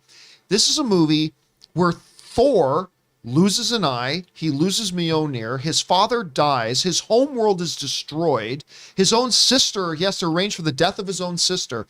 I mean, there is a lot of heavy, dark things that happen in that movie, but he puts it in this veneer of, also allowing us to laugh and things like the whole callback to what we do in the shadows is, what do you do with that fish? Or kill 3 vampires? I mean, it's so good, but so I want to see him bring that same balance, that balance of bring the laughs and the entertainment and the joy and the fun of the comic book world, but also intermingling it and mixing it with the heavier, darker themes that are in there. And that's why Ragnarok, I think, is so beloved by a lot of people. Absolutely. I agree with you, and I also think it's really interesting that Jane Foster is going to have that relationship with Wade Wilson in Love and Thunder.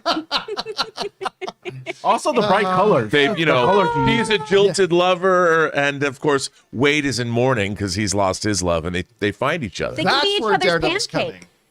What were you saying about, the color Yeah, palette? no. It's funny how you bring the have subject. one. It's a dark movie, yet the colors and the There's whole the vividness to it. yeah are all bright and poppy, which is kind of like a contrast to what it all works. It his worked style. together. So that movie By the is so way, damn speaking good. of Taika Waititi, doesn't his new show Our Flag Is Death? Yes. Doesn't Our it- Flag Means Our Death? Flag Means Death. Death. Doesn't it start today? I think so. does it? Does it start today? I think it starts Ooh. today or this I'm going to be honest weekend. with you. I was so excited about that show. Then I saw the trailer. I got more excited. There's a I new didn't like the trailer. trailer. There's a new trailer out though that looked pretty damn I'll funny. have to check it out because I love Taika Waititi. I mean, I love the dude. All right, what's next? Oh, sorry. I was looking up the premiere. Oh, goodness. So, S-Beam, I just wanted to say hi to Chris. Oh, hi, S-Beam. All right, what's next? Cash, hi, John. I would love to see Kevin Hart in a Knives Out sequel. I think he'd be a great fit if he'd take on a more dramatic role. What do you think? Okay, now listen. He in the last couple of years, because Kevin Hart's shtick is going to wear thin at some point. It hasn't worn thin for me yet. I still find him really funny. But he has, in the last couple of years, started dabbling in some slightly more dramatic stuff to integrate with it. And he's not doing bad. The progress has been good. So I could see him doing something like that. It's still something that would still have a humorous thing to it, like Knives Out does. But yeah, put him in a Knives Out 3. I'd be interested in seeing what Ryan Johnson was able to do with him and something like that. All right, what's next? Well, Our Flag Means Death comes out March 3rd. I just checked that. I'm wrong. And then So soon. Soon, but not today, unfortunately. Damn it. Irene Jobson sending in a $5 super chat. Courtney Nuno sending in $9.99. And Deshaun, check out Smiling Friends again. Oh, we already did that one, so thank you for all your support, y'all. And yeah, Irene, Courtney, thank you so much for that. Very generous, especially considering it was just a Don't sending think support. Irene. And guys, that'll do Chat it beef. for today's installment of the John Campea Show. Thank you so much for being here and making this show part of your day. Big special thank you to all you guys who sent in the live comments and questions. Number one, because you gave us great fun things to talk about. But number two, you supported this channel as you did it. And all of us involved with the John Campea Show. Thank you guys very, very much for your support. I want to thank everybody in the room with me. Going around the circle, we got Robert Meyer Burnett, Ray Ora, Chris Carr. I'm John Campea. That'll do it for us, guys. Thanks a lot for being here. And until next time, my friends, bye-bye.